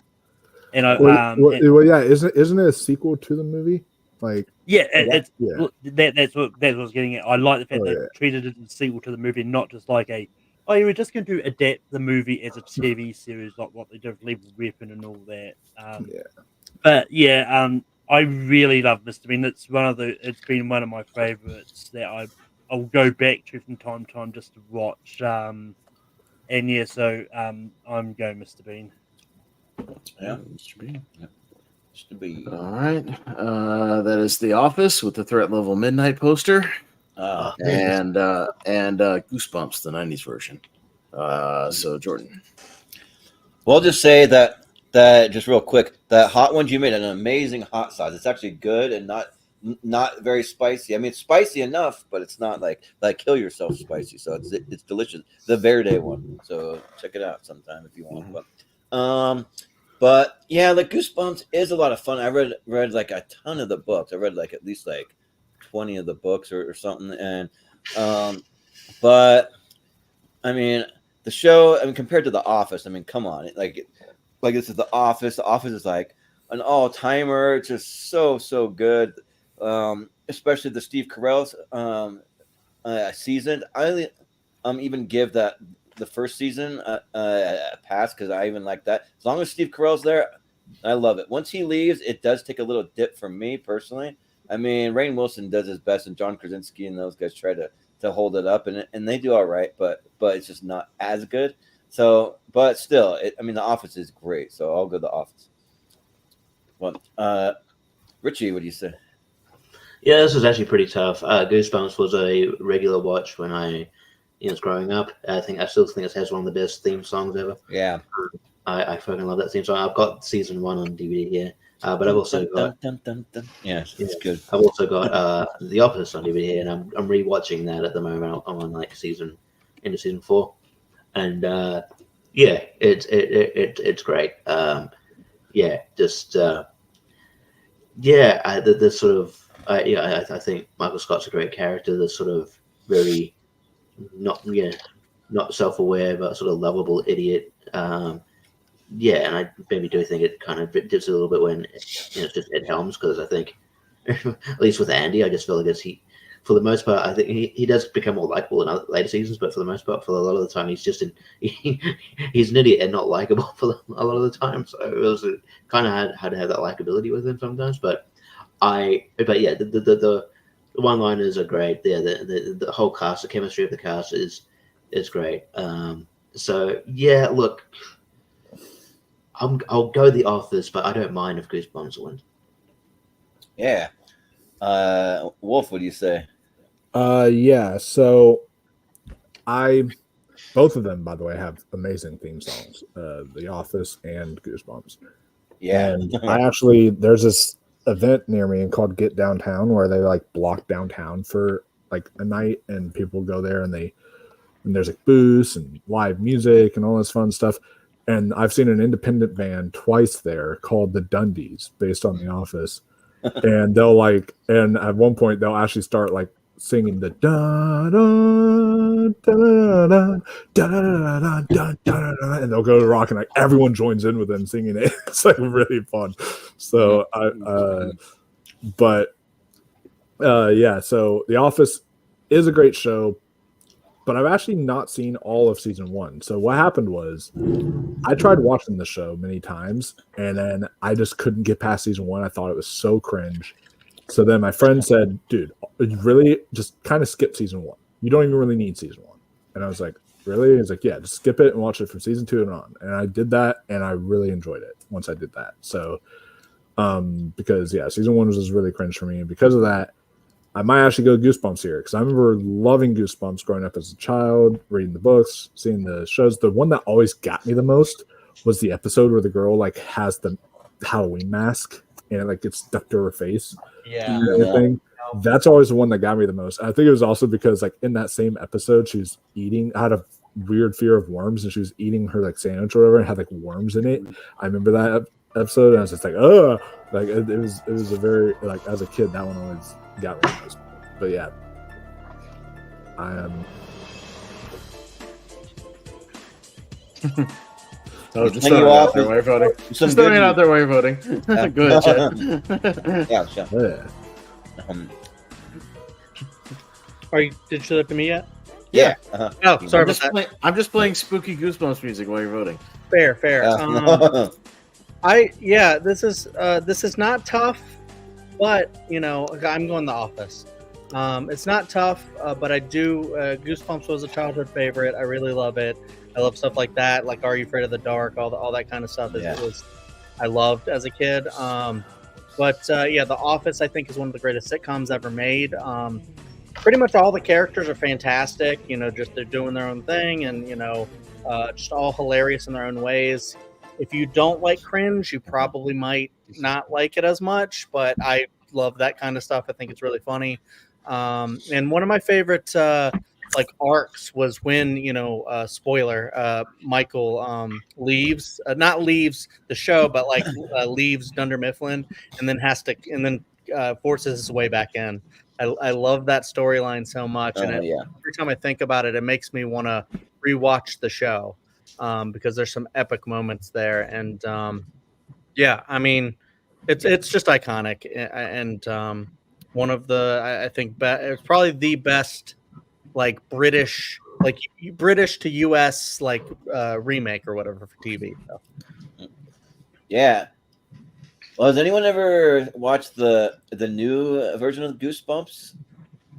I haven't yet. I'm Oh my god! I tried. I haven't seen it. I don't know if it's any good. The one with Jason Long, right? Justin Long. I mean, yeah. Yeah, with Justin Long. Yeah. Yeah. I tried the first 2 episodes. I tapped out. I couldn't. Oh, okay. Dang. I mean, Justin Long was good, but that's not enough for me to continue that shit. Okay. I'm looking forward to the paper, which is going to be that's what the spin-off of The Office is going to be. The one with Don. That's what's coming out. Yeah, but Malcolm, what do you say here? I mean, I'll say, John, give the new one a try. You might like it. Because it does actually get better. It does pick up and get better down. With the 3-episode try and see. But the OG Goosebumps I think is great. And it's one of those ones I wish when they rebooted it, they went the whole anthology route with it rather than trying to stretch it out into a series arc. But it's also interesting when you look at some of these big actors that appeared on it, like Hayden Christensen was there in an episode, Ryan Gosling, AJ Cook, who was Kimberly in Fall Destination 2. Oh, wow. Laura Vandervoort, who was Supergirl in Smallville. So a lot of big, and there's probably a lot more big names that popped up throughout there. The Office is great. It's really high up my list, so I'm going to go to The Office. Yeah. Austin. Goosebumps. All right. Office ones. Okay.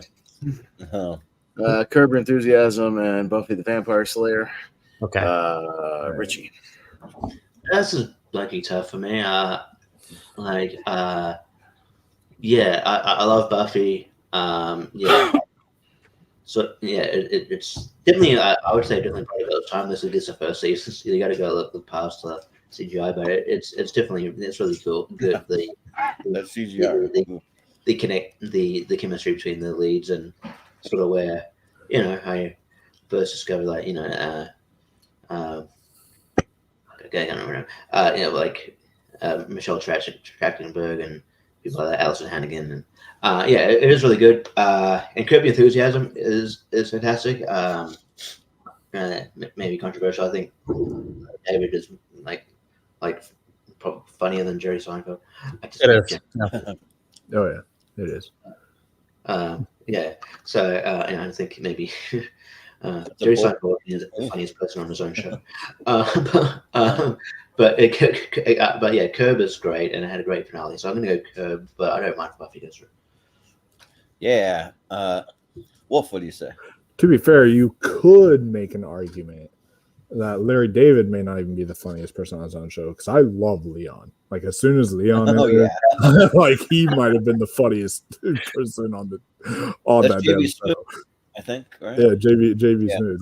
He was great on that show. He was my favorite character. But Curb Enthusiasm is in my top 10 favorite shows of all time. It's right up there with It's Always Sunny in Philadelphia as my favorite sitcom of all time. I think it's just hilarious and just very, as well as just very timely with what it talks about, but also just so relatable and but then also kind of ridiculous at the same time. I love the show so much, and it ended on a perfect note. Yeah, did it kind of copy the ending of Seinfeld? It did, but it worked better in Curb Enthusiasm for whatever reason to me than it did in Seinfeld, for sure. And Buffy, I've always actually thought Buffy was just kind of all right. I like it, but I feel like people kind of overhype it a little bit. Like think it's like the greatest show ever, and I don't think that. I think it's good, but not like amazing. So I'm gonna go Curb Enthusiasm here. Yeah. So Chad, tell us why Buffy's the greatest show ever. Yeah. I don't have the time. Austin doesn't have the time. Give us a detailed essay. Yeah. No. Okay. Maybe I'll have to make a video essay of that one day. But no, Buffy is definitely my favorite show of all time. So of course I'm going with that. I do think it's one of the greatest shows ever made. It's definitely not perfect. It's got flaws. So does pretty much every show. But it's one of those things where I also love Curb.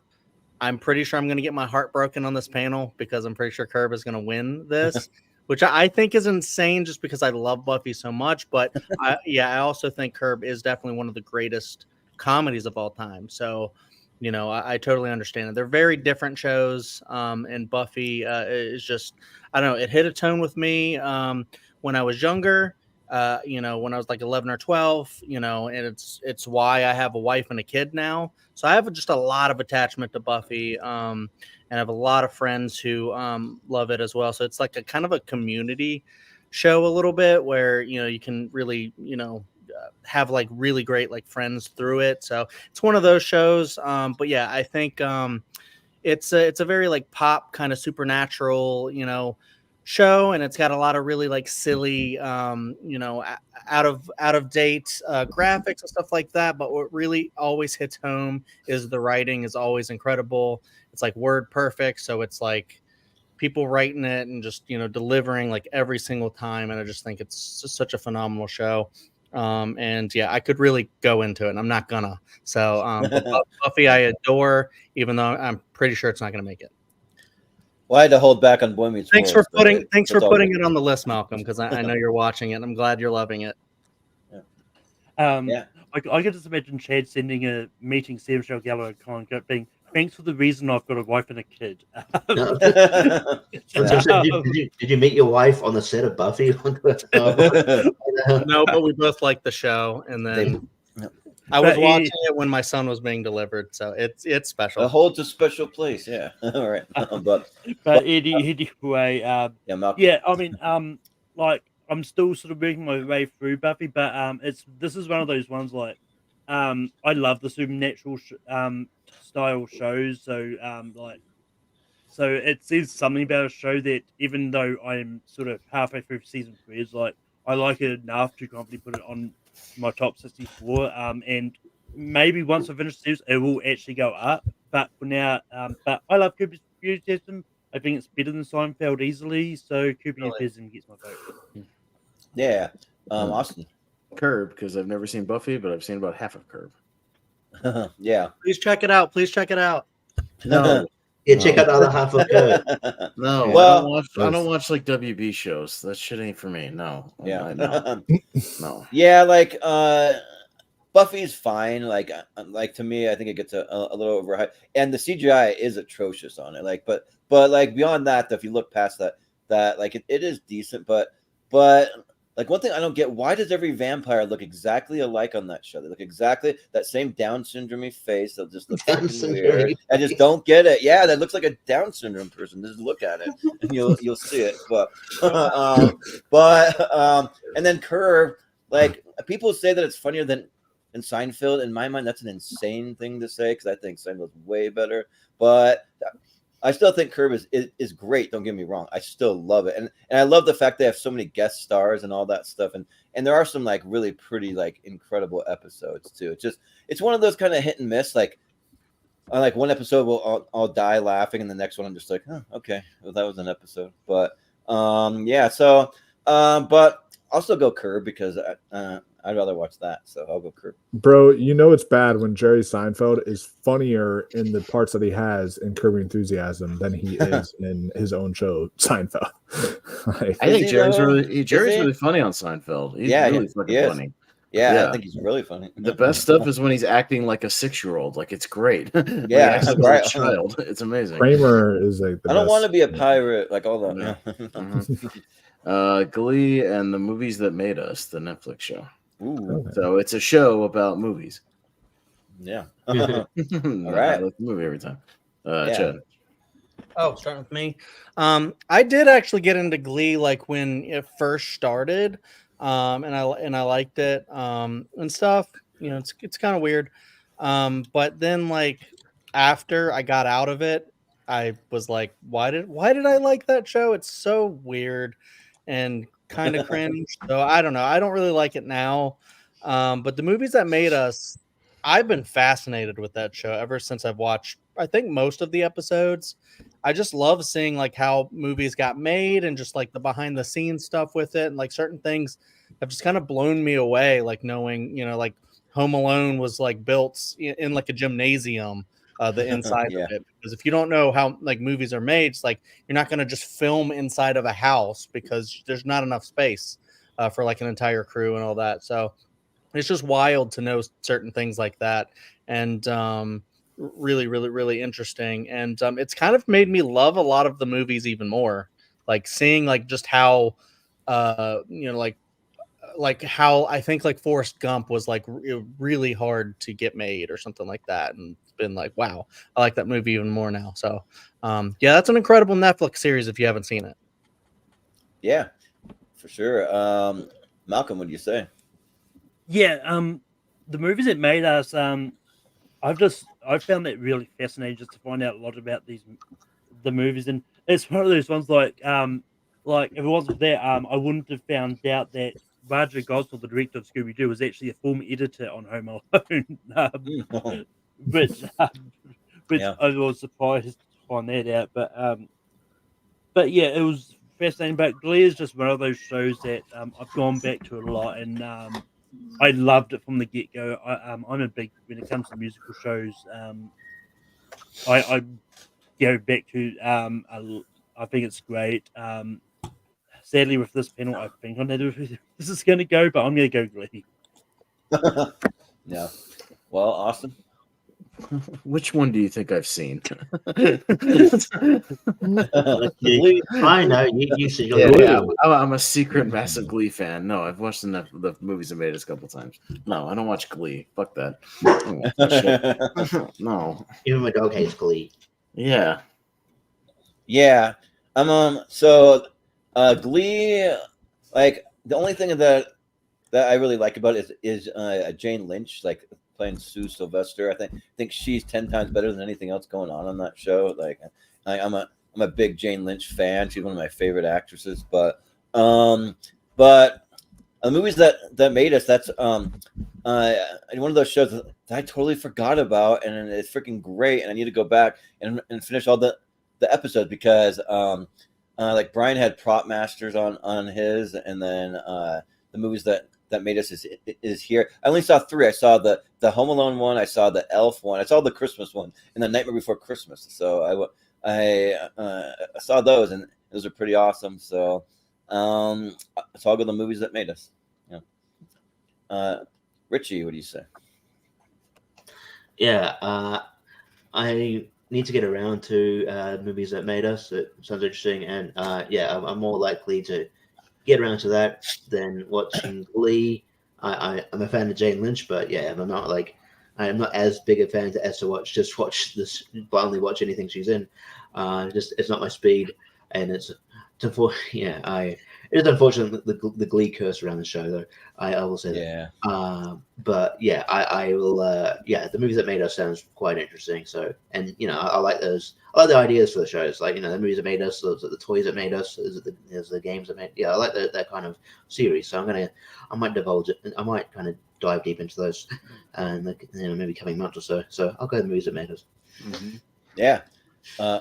Wolf, what do you say?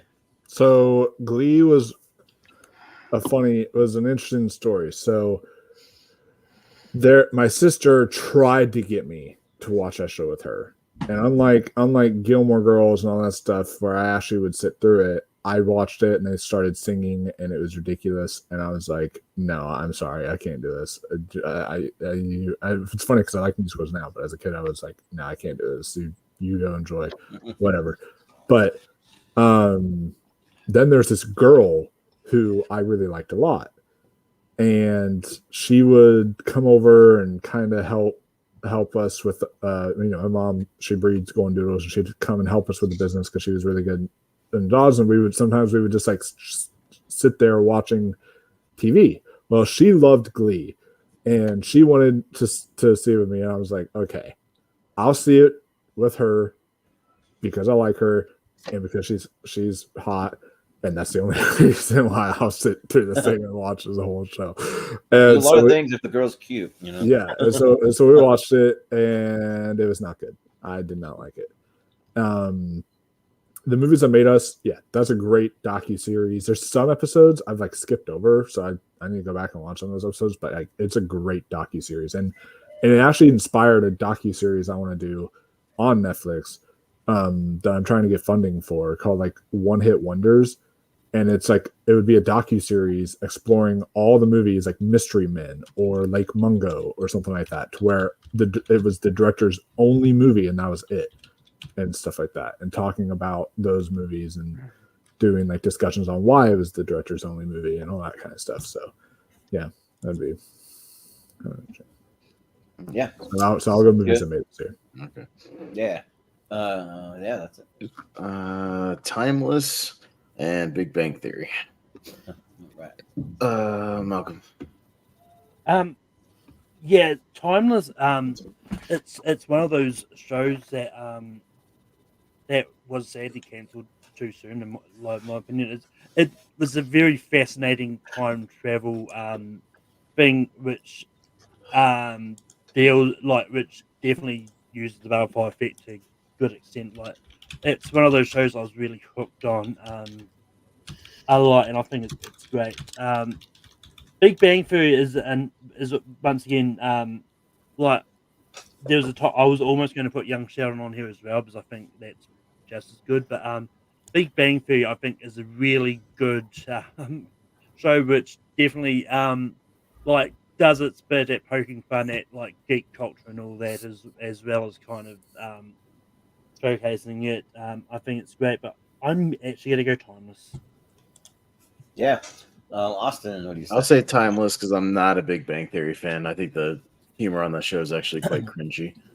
So, yeah. Yeah. I think that Big Bang Theory has its episodes that are funny and make me laugh, but and Kaylee Cuoco's is hot, but I actually have seen Timeless. Like, it kind of falls into one of those shows where I watched a few episodes and then forgot about it, and then didn't go back to it. And I wish that I would have, because yeah, they're time traveling back to like a lot of cool like time periods. Like they go to like World War II. They have an episode, and they go to the Hindenburg, or like you do like an old school Las Vegas one. It's like in the 60s or something. They do some cool stuff. So and yeah, I wish it would have gotten more episodes or seasons. So yeah, I'll go Timeless. Yeah, it was on NBC. It was like one of the few network ones that I've cared about over the last 10 years or something. So, but Richie, what do you say?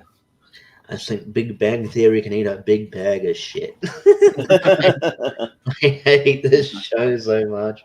I don't know how. It's an unfortunate. It's just it's an indictment of the culture that this became popular. The reason I'd buy the posters to throw darts at it. Yeah. So. Wow. There you go. You're getting the idea that I don't like the show anyway, and I haven't seen. Don't hold back, Richie. Tell us what you really think. Yeah. I thought you were a huge nerd, Richie. Come on. Yeah, Yeah, it's a stereotype of nerds. That whole show is like it annoys me. Yeah, it's like it's like we're still doing like the Revenge of the Nerds like version of the Nerds, and like now it's weird. It doesn't make sense. But sometimes just nerd references, not even like jokes. Like, hey, this nerd thing that happened. Yeah, I get it. Anyway, but yeah, Timeless. Haven't seen it, but it's a good premise, and I like Timeless Running Storm. So there's a tenuous link. There you go, Timeless. All right. Sure, yeah. Wolf, what do you say? And what's funny is the way that the show is imitating nerds, like what they don't and it went on for way too long. And what they don't understand is that like being a nerd now, like that, like the way they're showing is actually cool. Like it used to be an insult pack, maybe in like the 80s and 90s. You could like make fun of someone and call them a nerd.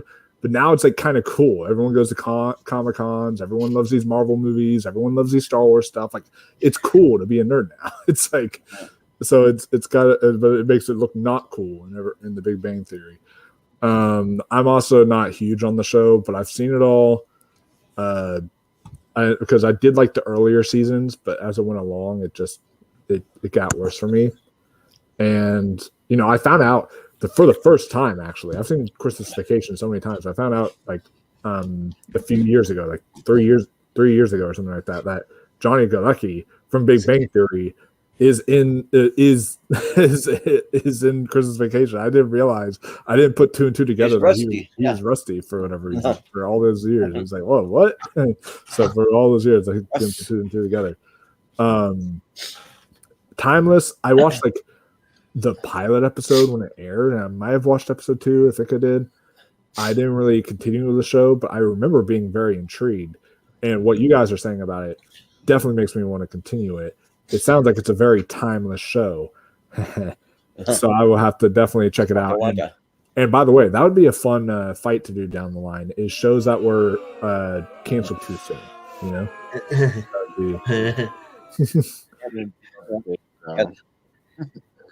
But yeah, shows that were canceled too soon would be a really fun tournament fight to do down the line. Yeah. Too. Sure. Well, Chad, what do you say? Yeah, I've never heard of Timeless. And honestly, I thought I was going to be the most negative about the Big Bang Theory, but Richie takes the cake on that, I guess. Sorry, Malcolm. It's one of those things. It's okay. It's okay if you like it. It's one of those things to where I half like it. I'm not in love with the boomer humor of the Big Bang Theory, but it's not like a completely unfunny show. I remember when they first put it on HBO Max, I think it was, when it first went on there, and I was watching it just to see if I did like it, and I kind of half like the show. I do agree with a lot of the criticisms, but I also sometimes find it pretty funny. So I get Malcolm's love for it. So I'll go Big Bang Theory. All right. I like Howard's mom. That's one of the funnier things on there.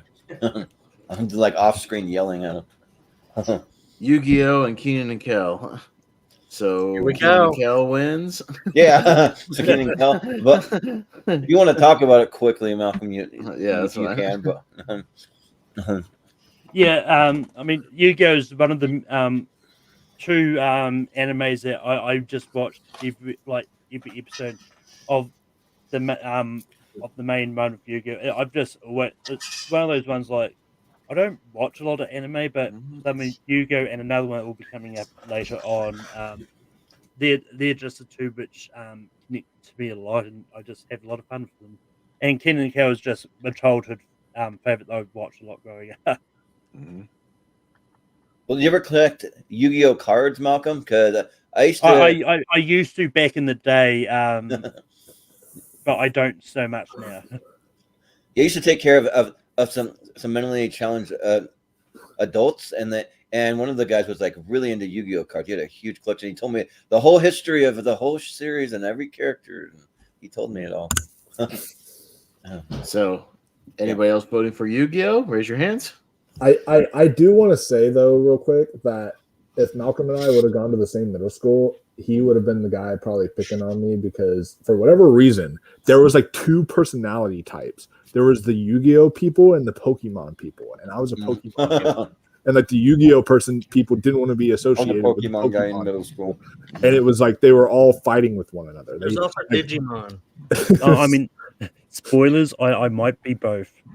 A little bit on the fence. I was gonna say, don't spoil the rest of the list, Wolfman. Yeah. But with Keenan and Kel moving on, I'll just say, Oh, here it goes. into the next round. Here goes. Futurama and the boys. Oh. Yeah. This is good. Me, yeah, the only memories I have of Futurama is my ex trying to watch it while I'm trying to sleep. And I keep hearing that stupid song every 20 minutes, waking me up while I'm trying to sleep. I've seen most of the boys. I'm a little behind, but I've seen most of it. So the boys. Yeah, the Futurama's good. I like it. It's kind of like one of those shows. Like there's nothing else on, but there's Futurama reruns, so let's watch that. It's always solid, you know. But it is good. But the boys is just awesome too. And I love that you can be who's the main like the superhero guy with the like Homelander. flag, the Homelander. You can be a Homelander as a Mortal Kombat character now. They just released that. That's freaking great. So and like do like fatalities and all that shit with them. So yeah, I'm gonna go with the boys. Richie, what do you say? Yeah, I love Futurama. Yeah, I have a similar story about my housemate borrowing my Futurama DVD and then like falling asleep to the menu. We have really thin walls, so I had to be like, Yeah. Not my favorite TV theme of all time. yeah, and then I had to be like, oh, and knock on there, wake up, bitch. Yeah. Turn that shit off. Yeah. But yeah, and I haven't really watched much of The Boys, but I'm looking forward to watching it. I'm sort of I'm happy for Anthony Starr. Like he's in one of my favorite early shows, New Zealand show that Outrageous Fortune. That's one of my favorite shows, so I'll probably talk about it if I do a TV thing. So yeah, it's cool to see him like get kind of blow up here. But yes, because I've seen it more, I'll go Futurama. Yeah, sounds good. Wolf, what do you say? But I'll never understand for the life of me how you don't give Anthony Starr an Emmy nomination. Like, holy crap, he's good in this show. Like, he deserves all the Emmy nominations, all the award nominations he can get. Like, he's so good in this.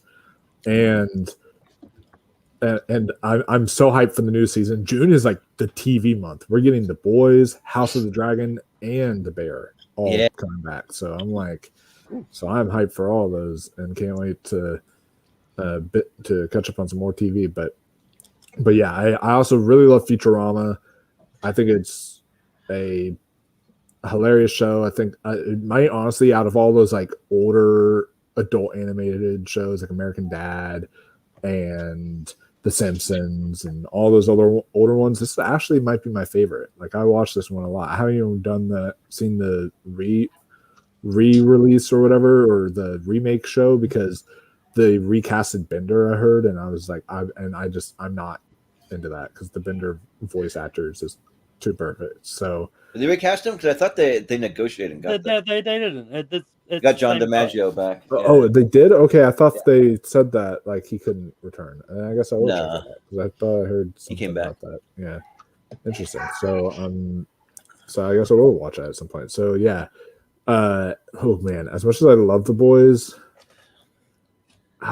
this is tough. I guess I'll just have to say that I guess I'll go with Futurama, show that some love. But I will say The Boys show is better than the comics. I tried reading the comics, and it is just grotesque for the sake of being grotesque. At least The Boys has like heart and humanity to it, and actual like story. It's like the comics are literally just let's just see how gross we can be, and it's just like okay. So, Weird, but Chad, what do you say? Hot take. Yeah, I kind of hate the boys. The way Mike Wolfman just said about the comic, that's how I feel about the show. A lot of the depth that people see, I don't really see when I watch it. I just find it just trying to be crude and just like overly violent for the sake of it. And I'm just like, come on, Kripke, what are you doing? You made a great show with Supernatural and then now the boys, but hey, a lot of people seem to like it, so I'm probably wrong here. I don't know. I don't really care for it all that much. This is my Richie Big Bang Theory take, I guess. But Futurama, I do actually really like a lot. As a kind of follow up of The Simpsons. I actually kind of have a slight fondness for the theme just because, I remember seeing it, like having it play at night and stuff, and just kind of a warm kind of thing, just like the Simpsons theme, that's like, when you're trying to fall asleep and that's playing. But yeah, it's kind of groundbreaking in a way, I think, Futurama as well. There's just a lot of really fun sci-fi stuff that they do. So sorry for my boys take, but I liked some of it at the beginning, and then I just slowly started to go, wait, is this all the show is? So I wouldn't say your take was exactly like Richie's Big Bang Theory take, because at least you don't want to burn the boys at the stake and like massacre it to death. Yeah. Well, you hear that, Jim Parsons? I'm coming for you. I'm coming for you, Johnny Galecki. I'm coming for you, Chuck Moore. You suck at writing. Yeah. You don't love 2.5 Men, Richie? That's not your cup of tea. I actually don't. I think that show sucks as well. Yeah, same. Just you wait, Richie. Malcolm. Yeah, I think the whole John DiMaggio thing was just him making a comment that he hadn't negotiated a return, and everyone just took it all over the place and just like exploded it up into this big thing, which it really wasn't. But I like Futurama. I think it's great. Like I even like the new season, and I believe we're getting the next season of Futurama in July, at the tail end of July. But boys, I really love. I think it's great. Now we just need to get the other half of the Supernatural duo to pop up in the boys at some stage now. So I'm voting for the boys. Yeah. You go, Dawson? Ty to Malcolm. Okay. The boys. Okay. Let's hear it for the boy.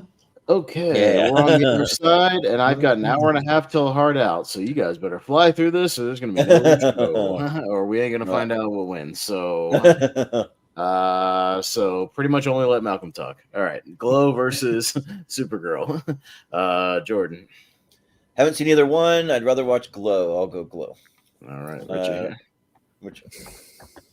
Yeah, Glow. I'm a wrestling fan, so I've seen Glow. Glow's great, and I haven't seen much Supergirl, so Glow.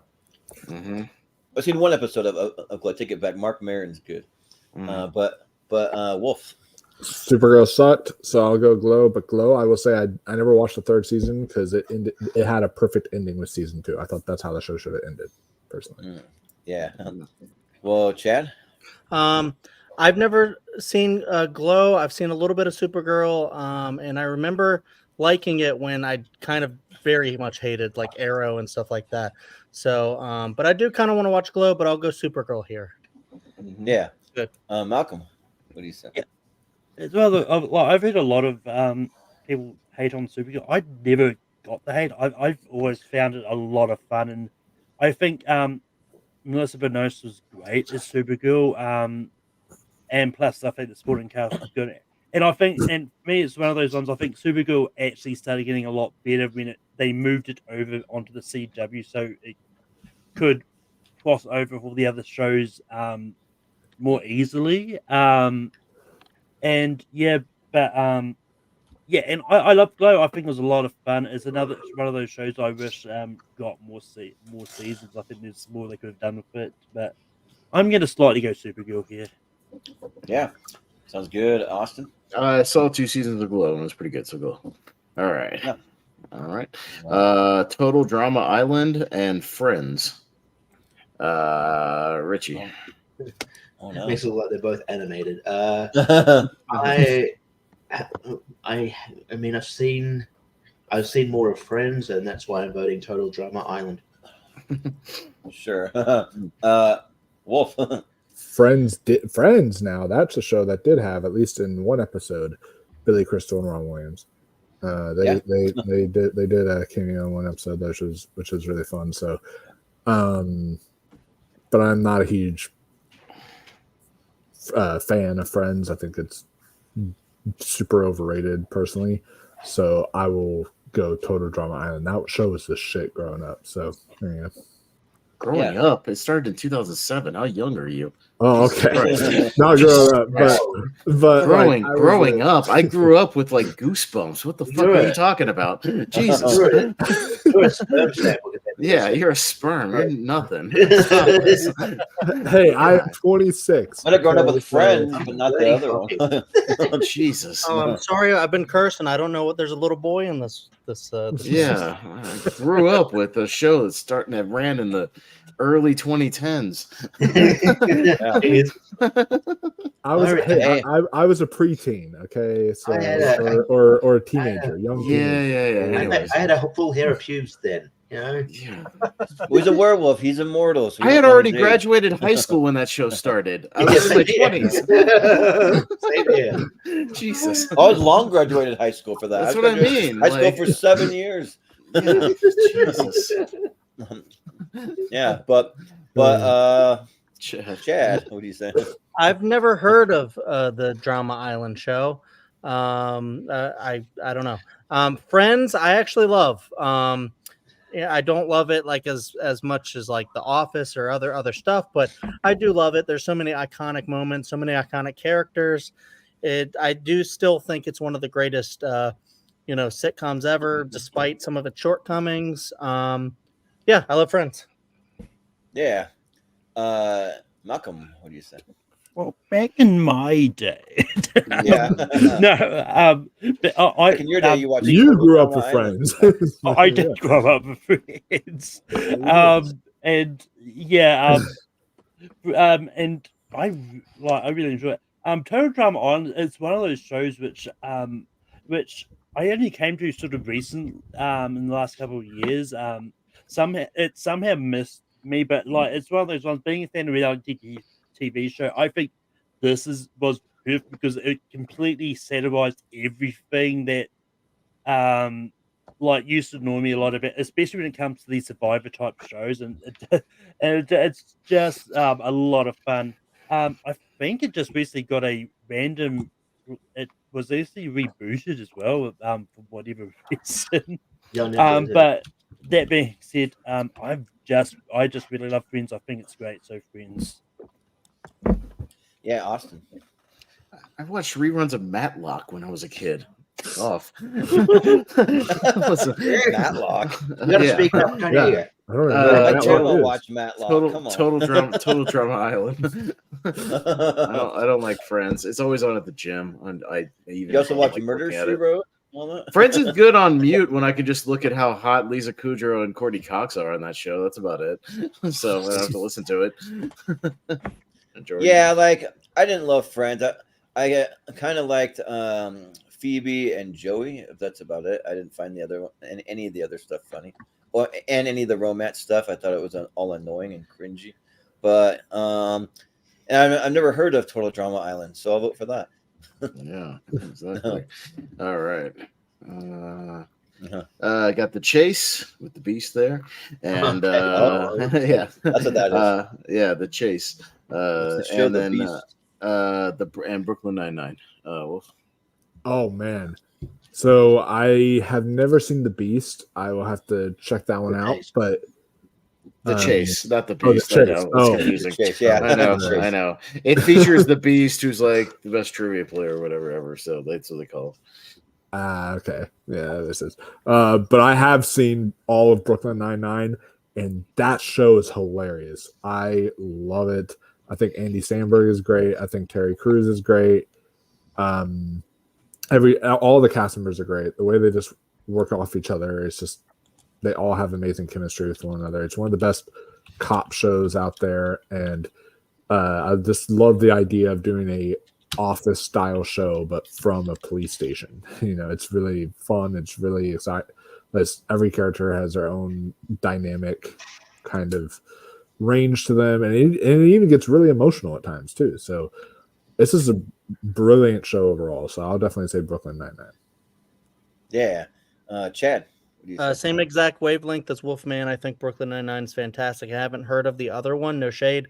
But I love the Andy Samberg style of humor. Always have since Lonely Island. So, of course, my love's going to transition to Brooklyn Nine-Nine. I haven't seen all of the show or wherever they are at now with it. Is it over? It's over. But I do want to catch up with over. it because I think all the characters are really, really great. And it's just super funny. So yeah, I agree.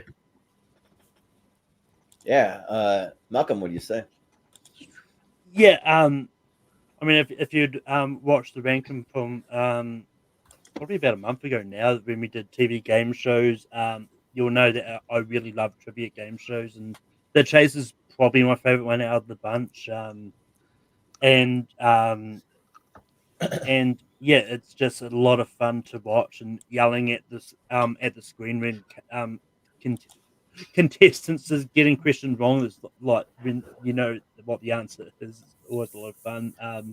And even like with the version I watched, Bradley Walsh as the host, like I think they intentionally do make some of these multiple choice options dirty just to get his reactions on purpose. But yeah, but Brooklyn Nine-Nine is a show that I love a lot. I think I talked a lot about this when we did me versus JPO, so I'm not going to go into too much detail, but Brooklyn Nine-Nine gets my vote.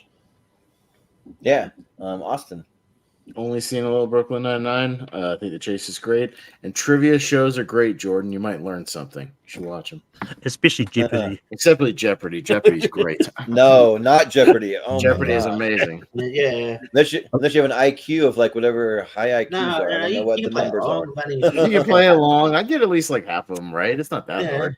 Alex Not that Trebek hard. was a national treasure, even though Well, even though yeah. That's right. even though I don't live in He- America, I could sense that. I would want him to Well, be my dad. it's great. I mean, Alex Trebek rules, but the rest of the show is not for me. For me, And I've had some friends on Jeopardy before, so and people just love it because it was on. But anyways, not because it was good. But the chase though was great. Yeah, I remember watching episodes of that. But Brooklyn Nine-Nine, that's my next binge watch because I've never seen a full episode. I've just gone and watched all the cold opens. I watched like clips and like the funniest moment. And I love Andy Samberg's style of humor. I think that he's great. I like Terry Crews in there, and like the guy that played the police chief that passed away, Andre Brower. Yeah, rest in peace. And then Joe Latruglio. Like it's a good little cast.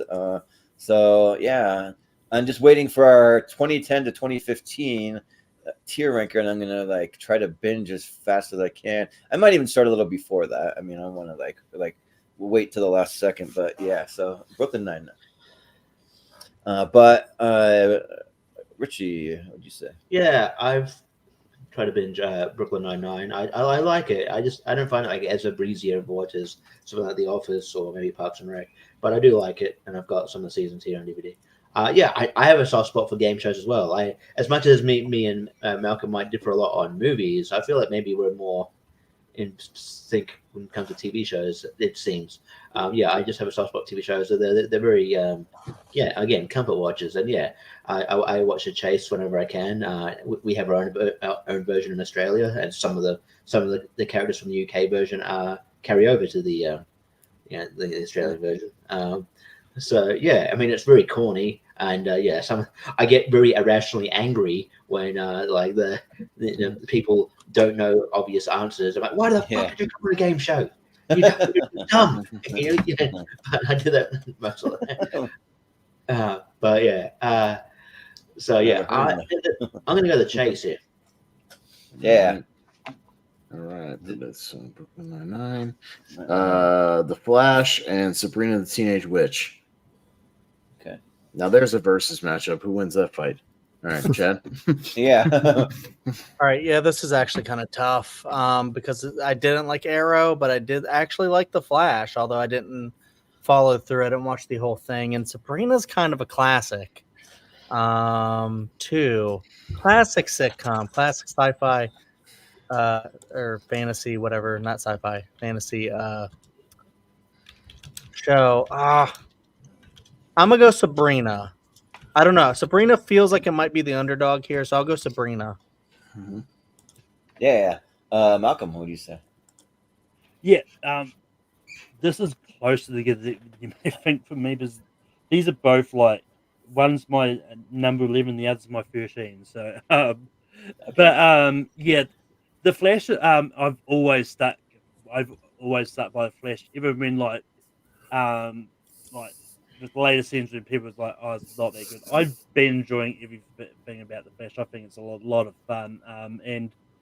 And yeah, and Sabrina is another one of those shows I grew up with, and love. I'm gonna slightly go the Flash here, so yeah. Yeah. Austin, what do you say? Haven't watched any of that CW stuff like at all, but I saw a lot of Sabrina on TJF back in the day, so I'll go Sabrina. Yeah. Yeah, I never really watched much of the Flash either. Didn't really get into that like whole like CW superhero stuff. But a lot of people say Flash is one of the better iterations of any superhero, and I read a lot of Flash comics, so I mean I might check it out sometime. But yeah, I had a big crush on Melissa Joan Hart growing up, and I thought the show was fun. It had its cheesy moments, but I liked the Sabrina and Harvey stuff, or like even like the cat just giving cheesy jokes. Like he'd be like, "What am I, a chopped liver over here?" or like whatever, just saying random cheesy like lines like that. And so it was fun for what it was. So yeah, I'll give a vote to Sabrina. I'm pretty sure Sabrina crossed over Boy Meets World a couple of times as well. Yeah, I think so. Sabrina and like Full House or something. I don't know. Like some of those crossed over, but Yeah. Richie, what do you say? Yeah, I tried to get into the Flash. Look, I just wasn't a huge, I wasn't a huge fan of, like it in general, and I wasn't I thought the acting was just cringe, kind of, and it's just my kind of opinion, but I like Sabrina. It was all its time. And I thought it was entertaining enough, and I like Caroline Ray, who plays. I think it's at the end. Yeah, she's a great comedian. Yeah, I haven't seen her live before, so I'll go Sabrina. she was great on Hollywood Squares. Yeah. But Wolf, what do you say? Yeah, so like I said earlier, The Flash was one of those shows that I started out watching like the first 2-3 seasons, was really into it, and then all of a sudden I just dropped off because it stopped getting good for me. I just wasn't into it anymore.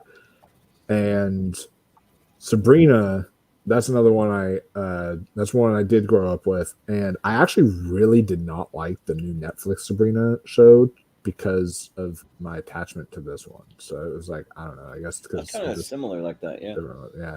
So I'm gonna go with my childhood classic and say Sabrina the Teenage Witch. So yeah. See, so I didn't only grow up with Total Drama Island. I grew up with other stuff too. Okay. Sure, whatever you say, you liar. Simpsons and Ted Lasso. Fudge. Malcolm. Of course, I had to start. Yeah, Simpsons. It's always gonna be one of those shows that I love a lot. And I think it's just really fun, and I'm one of the ones that I think it's still it's still just as fun as it ever was. Like I don't think it ever lost its luster for me. And Ted Lasso is one of those shows that I think is one price because I didn't think I'd ever like a show about sports. I didn't think especially soccer. Like when it comes to sports, I'm more of a wrestling guy, but that I always found soccer a boring sport to watch personally. But I think it's great. I'm going to slightly go to Simpsons, but I think I know which way it's going. Yeah. Austin, what do you say? Simpsons, haven't seen Ted Lasso yet. Yeah. Well, I was trying to find the picture. I was Ted Lasso for Halloween. I was going to try and flash a picture, but it's on my Facebook page somewhere. But so I'm a big Ted Lasso fan. I think the show's like pretty uplifting, but like funny and entertaining. But then I'm also a Simpsons character because there's me as a Simpson character on the couch right there. So yeah, but I think I just lived with the Simpsons more, and yeah, I'm of the camp that like it only fell off during the production of the movie, and then it's right back on track for me. Like I think it's just as good, so I'll go with the Simpsons. But Richie, what do you say? Yeah, I haven't really got much into Ted Lasso yet, but I'll get to it. I know it's been heavily praised, so that's cool. Yeah, The Simpsons. Yeah, that was sort of one of my first favorite TV shows beyond like Power Rangers and stuff.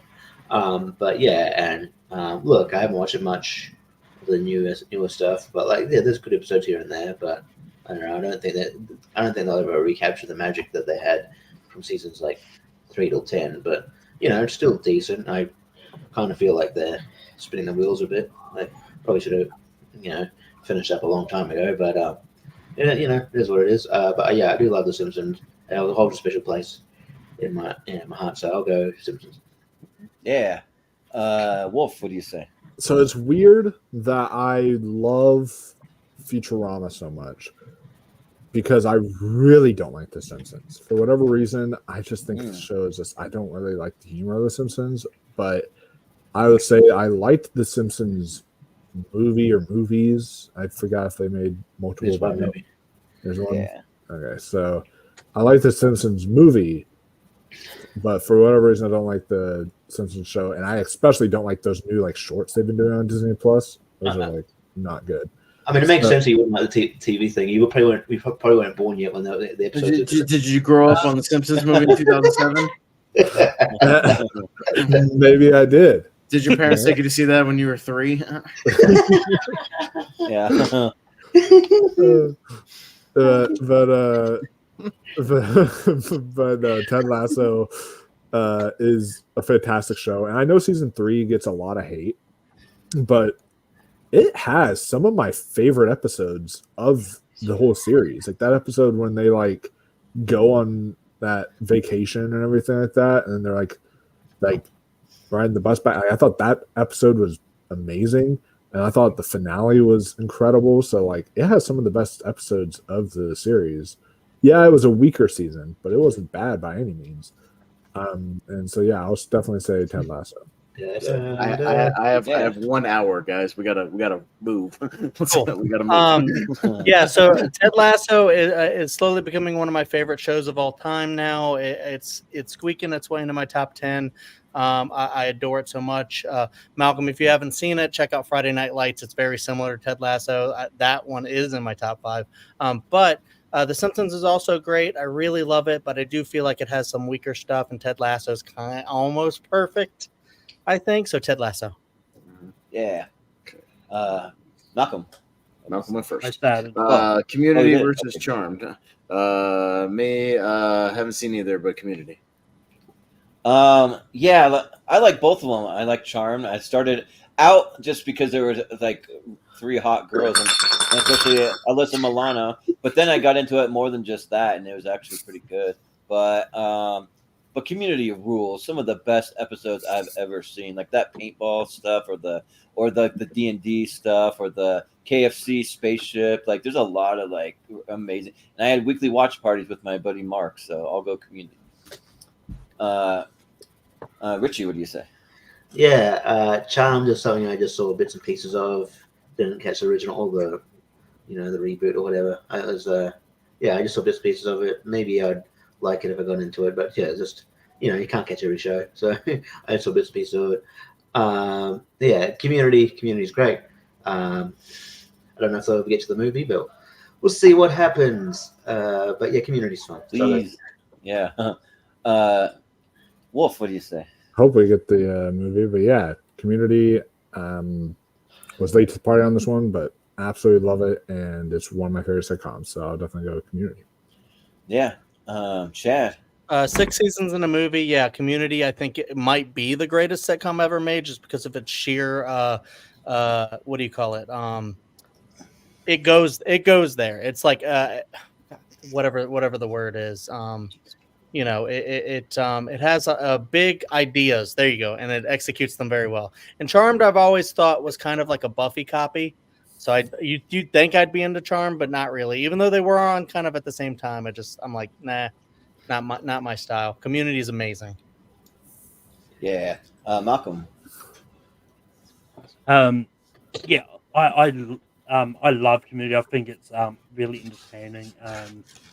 But yeah, Charmed, I think is great. I really enjoyed all that, and it's one of those ones like I know people like it's when you're talking about Buffy, talking about the like special effects and that. I think they did good for like what the special effects would have been like around the 90s anyway. I think it's one of those ones like of course watching it now you're going to see pause, but I think Charmed is great, and yeah, so I'm gonna go Charmed. Yeah. Sounds good. Yeah, that's it. So Community. Just quickly, Charmed was my number one. Oh, it was. Oh, geez. Yeah. Two Broke Girls and Captain Planet and the Planeteers. Who's first? Me? Yes, that's a real matchup. Okay. Jordan. Yeah. So just real quick, if you squint your eyes, here's me as Ted Lasso right there for Halloween. So there's that. But yeah. Yeah, I mean they're both fine. I think they're okay. I'll probably go Two Broke Girls. I actually watched quite a decent amount of that. I like what's her name that was from Thor. I can't think of her name now. Yeah, yeah, Kat Dennings. So yeah, I'll go Two Broke Girls. Richie. I mean, I won't go quite as hard on Two Broke Girls as I did. That sounds gross. I won't. It's phrasing. I won't criticize it as much as Big Bang Theory, but I'm not a fan of Two Broke Girls. I'm not a fan of Whitney Cummings comedy, she wrote this show. So yeah, it's not going to trend. It's just not going to be my thing. I grew up with Captain Planet though, and Captain Planet is great. I always feel sorry for the guy who got the heart ring because that didn't do fuck all. Water, fire, heart, cool. But yeah, Captain Planet's great. They keep talking about a movie. Maybe that'll happen, but yeah, Captain Planet. Mm-hmm. Yeah. Wolf, what do you say? I only ever watched Two Broke Girls because I thought Kat Dennings and the other girl were hot when I watched it. And this broke guy will be voting for Two Broke Girls. There you go. Yeah. Chad, what do you say? I've never really seen a full episode of Two Broke Girls, but every time it came on or I saw like a trailer for it, I was like, these people are not funny in this show at all. I don't understand why the show is still on the air. And I never really got into Captain Planet that much, but I thought it was cool. The animation's great, so I'll go Captain Planet. Yeah. Malcolm, what do you say?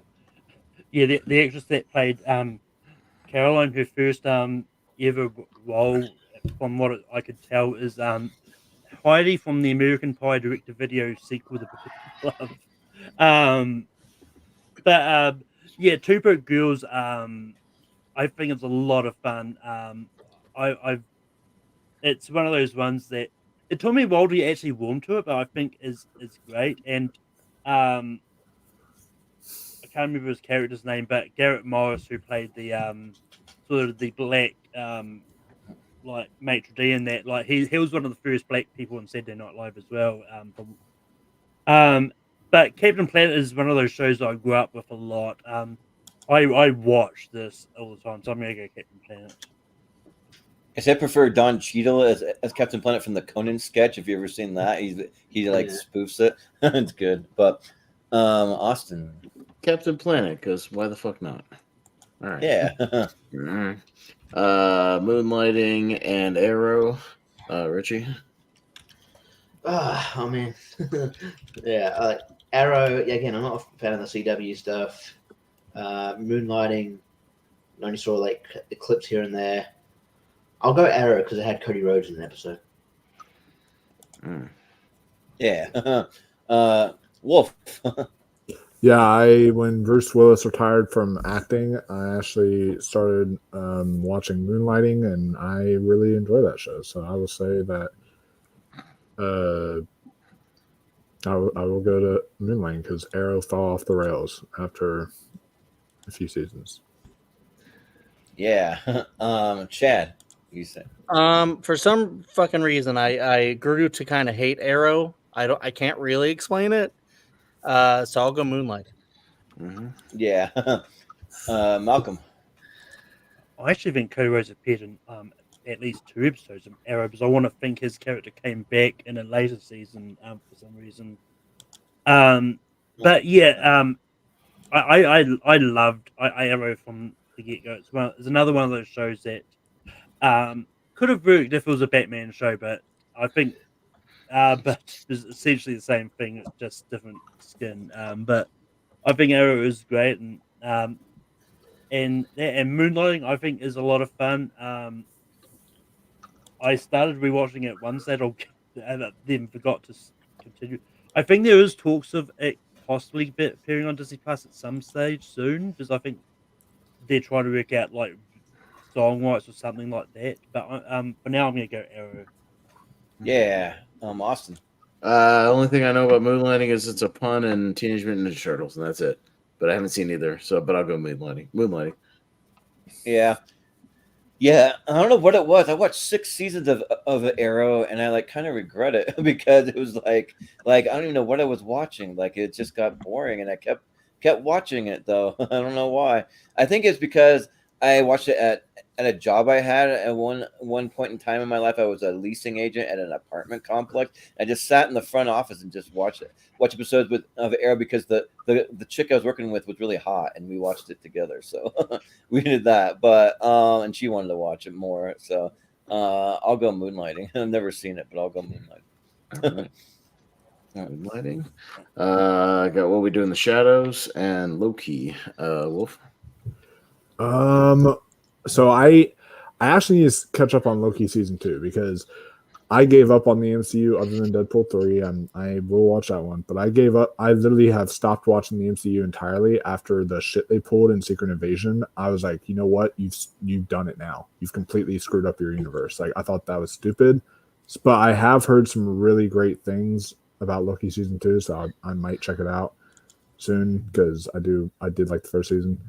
And but yeah, what we do he's doing something behind the scenes. Don't worry about it. All right. What We Do in the Shadows is maybe the funniest show currently on TV, like on current TV. I fucking adore this show. It's so good.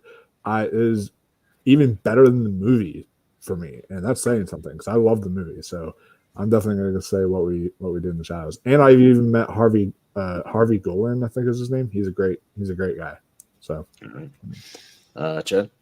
Yeah, I think the MCU shows are fine enough. I don't love any of them. I do like Loki. I think it's pretty good. And I'm not like in leaps and bounds in love with What We Do in the Shadows, but I do think it is a very funny show that I do love. I do love watching. I think it's really, really, really, really funny. And it's a great show. Yeah, I'll go What We Do in the Shadows. Mm-hmm. Yeah, Malcolm. Yeah, I love What We Do in the Shadows. I think it's great. I'll talk more about that on Friday.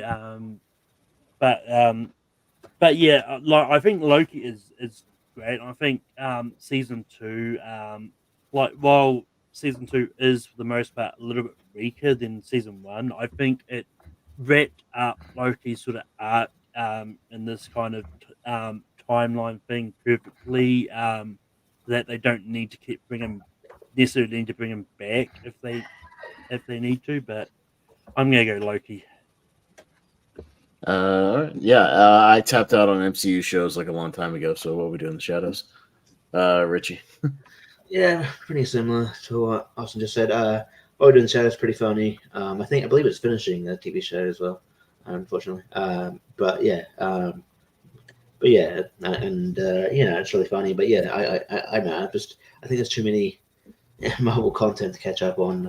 I've just sort of tapped out on it, and I'm not liking the direction of MCU in general. Apparently, the next movie they're going to bring in that was announced today. They're going to bring in like 60 characters for the Avengers movie. It's like fuck, what the fuck? I just think that's going backwards. Anyway, so I'll go what we do in the shadows. All right, what we do in the shadows moves on. We got The Circle, which I don't know what that is, and Full House. This is funny. Malcolm, real quick, what's The Circle? So The Circle is a Netflix reality series. Pretty much like the whole aim of the game is like everyone's in these sort of rooms and they've got to try and make friends with the other people, but they don't ever meet until the finale. It's basically kind of to show how easy it is to sort of pretend to be other people.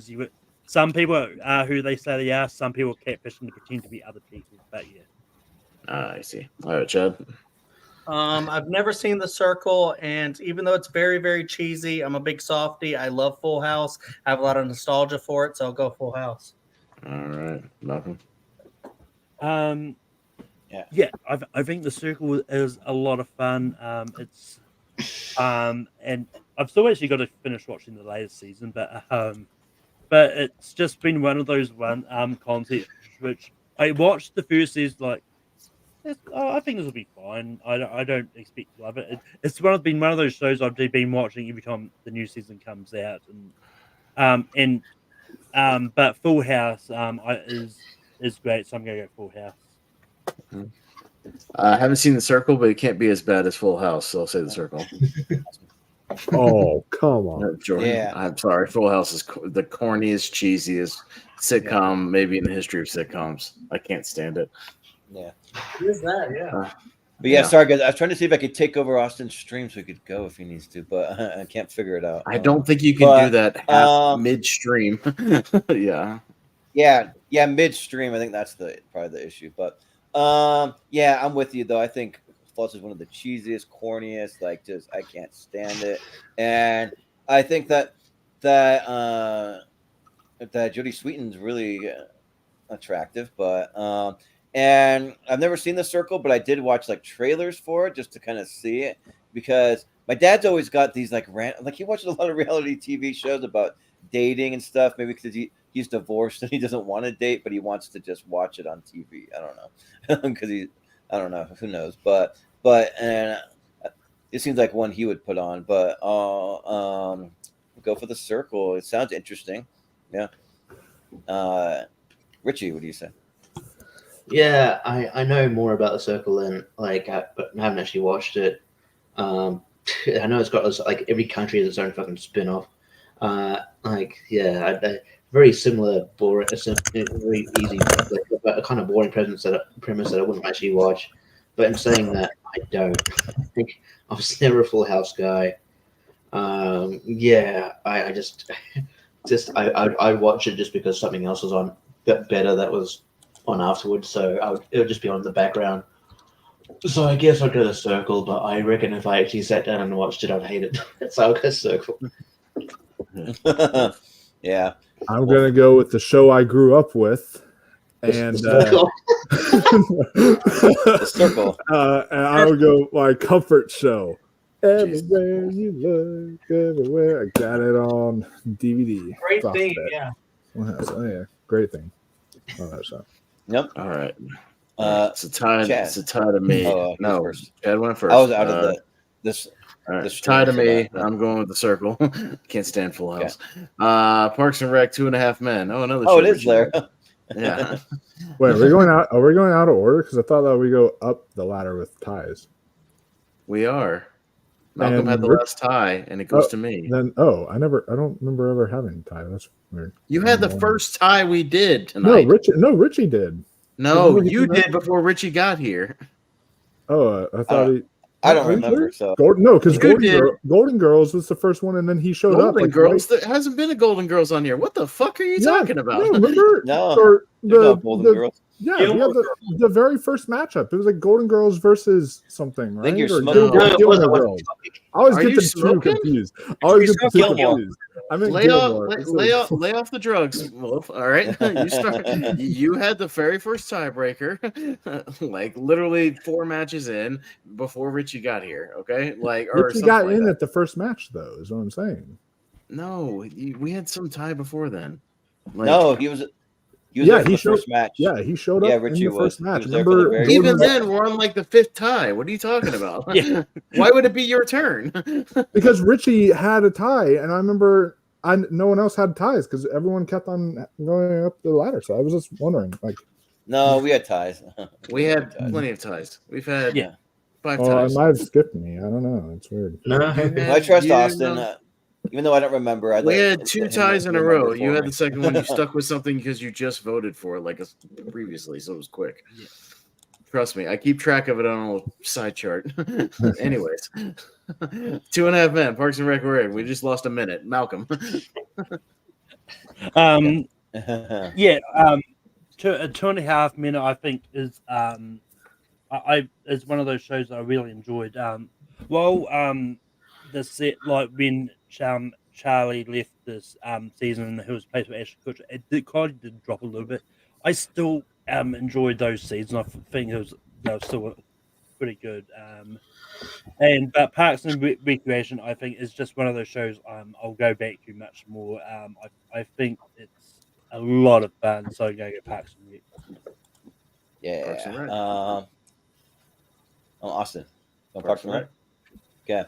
Yeah, I don't care about 2.5 Men. Parks and Rec rules. I have the whole entire series on Blu-ray, but I haven't even opened it because it's also on streaming. So I don't know if I will. Hopefully, because I did buy it for a reason. It was on sale at Target, but I'll go Parks and Rec. Richie. Yeah, I'm not a fan of 2.5 Men at all. I just think the jokes are very cringy. It's weird how the whole cast sort of kind of disbanded. You obviously got Charlie who quit, but then you got Angus G. Jones who just decided to fuck his career up. Go, no, I'm a huge Christian now. This is filth. Whatever, dude. Okay. A lot of that cast screwed their career up. Yeah. Throw all that money away. Yeah, Parks and Rec is a better show. So Parks and Rec. Well, you missed it, Richie. I made a little video intro for the Parks and Rec intro with Malcolm's face on video as all the characters, a deep fake. But we'll share it with the chat afterwards. But Wolf. So 2.5 Men, more like 2.5 stars. Okay, for that show. So I would say Parks and Recreation. You sound like the comic book guy from The Simpsons. Like 2.5 Men, more like 2.5 stars. But Chad, what do you say? Yeah, I've never really found 2.5 Men that funny, but Parks and Rec I think is a classic. So many great characters, and just all-time performances. Yep. Yeah. All right. Legends of Tomorrow and Pokemon. Me, I've never seen yeah, I'm not a CW guy, and I don't care for Pokemon. So, all right. Anyway, Jordan. Yeah. I abstain. I don't know. Pokemon for Malcolm. I don't care. Yeah. Yeah. I like Pokemon. Like when I was probably like way too older. It was like 8th grade, and like people are like, "Why are you still drawing pictures of a Pokemon?" I have a whole like notebook where I used to draw them, and it actually looked really good, like the really detailed, intricate Pokemon drawing. And then when everyone told me that and kind of were starting to poke fun at me, I'm like, yeah, maybe that is for kids and not for me. So yeah, I gave in to peer pressure, but I'll still vote Pokemon because I have some nostalgia for it. I don't have anything for Legends of Tomorrow. So, Richie, what do you say? Yeah, I mean, I was probably more into. I mean, I watched Pokemon like here and there, and I was a fan, but I was more of a fan of the games than I was the TV show. Probably, the Game Boy Color games and Pokemon Stadium was my jam. Stadium. Ooh. Yeah. So yeah, and I haven't seen Legends of Tomorrow. It's yeah, and it's probably not something that appeals to me because CW things only appeal to me. So I'll go Pokemon. Yeah. Wolf, what do you say? I never even made it this far, but compared to how good the suit was in the new Stargirl show, look at how bad Stargirl looks in Legends of Tomorrow. Like, that is how bad her costume is. It looks like something that you'd buy at like the Spirit Halloween store or something like that. It is not good. Yeah, most of the costumes on the show looks like something you'd buy at a Spirit Halloween store. This show sucks. Like, I tried watching it and it's awful.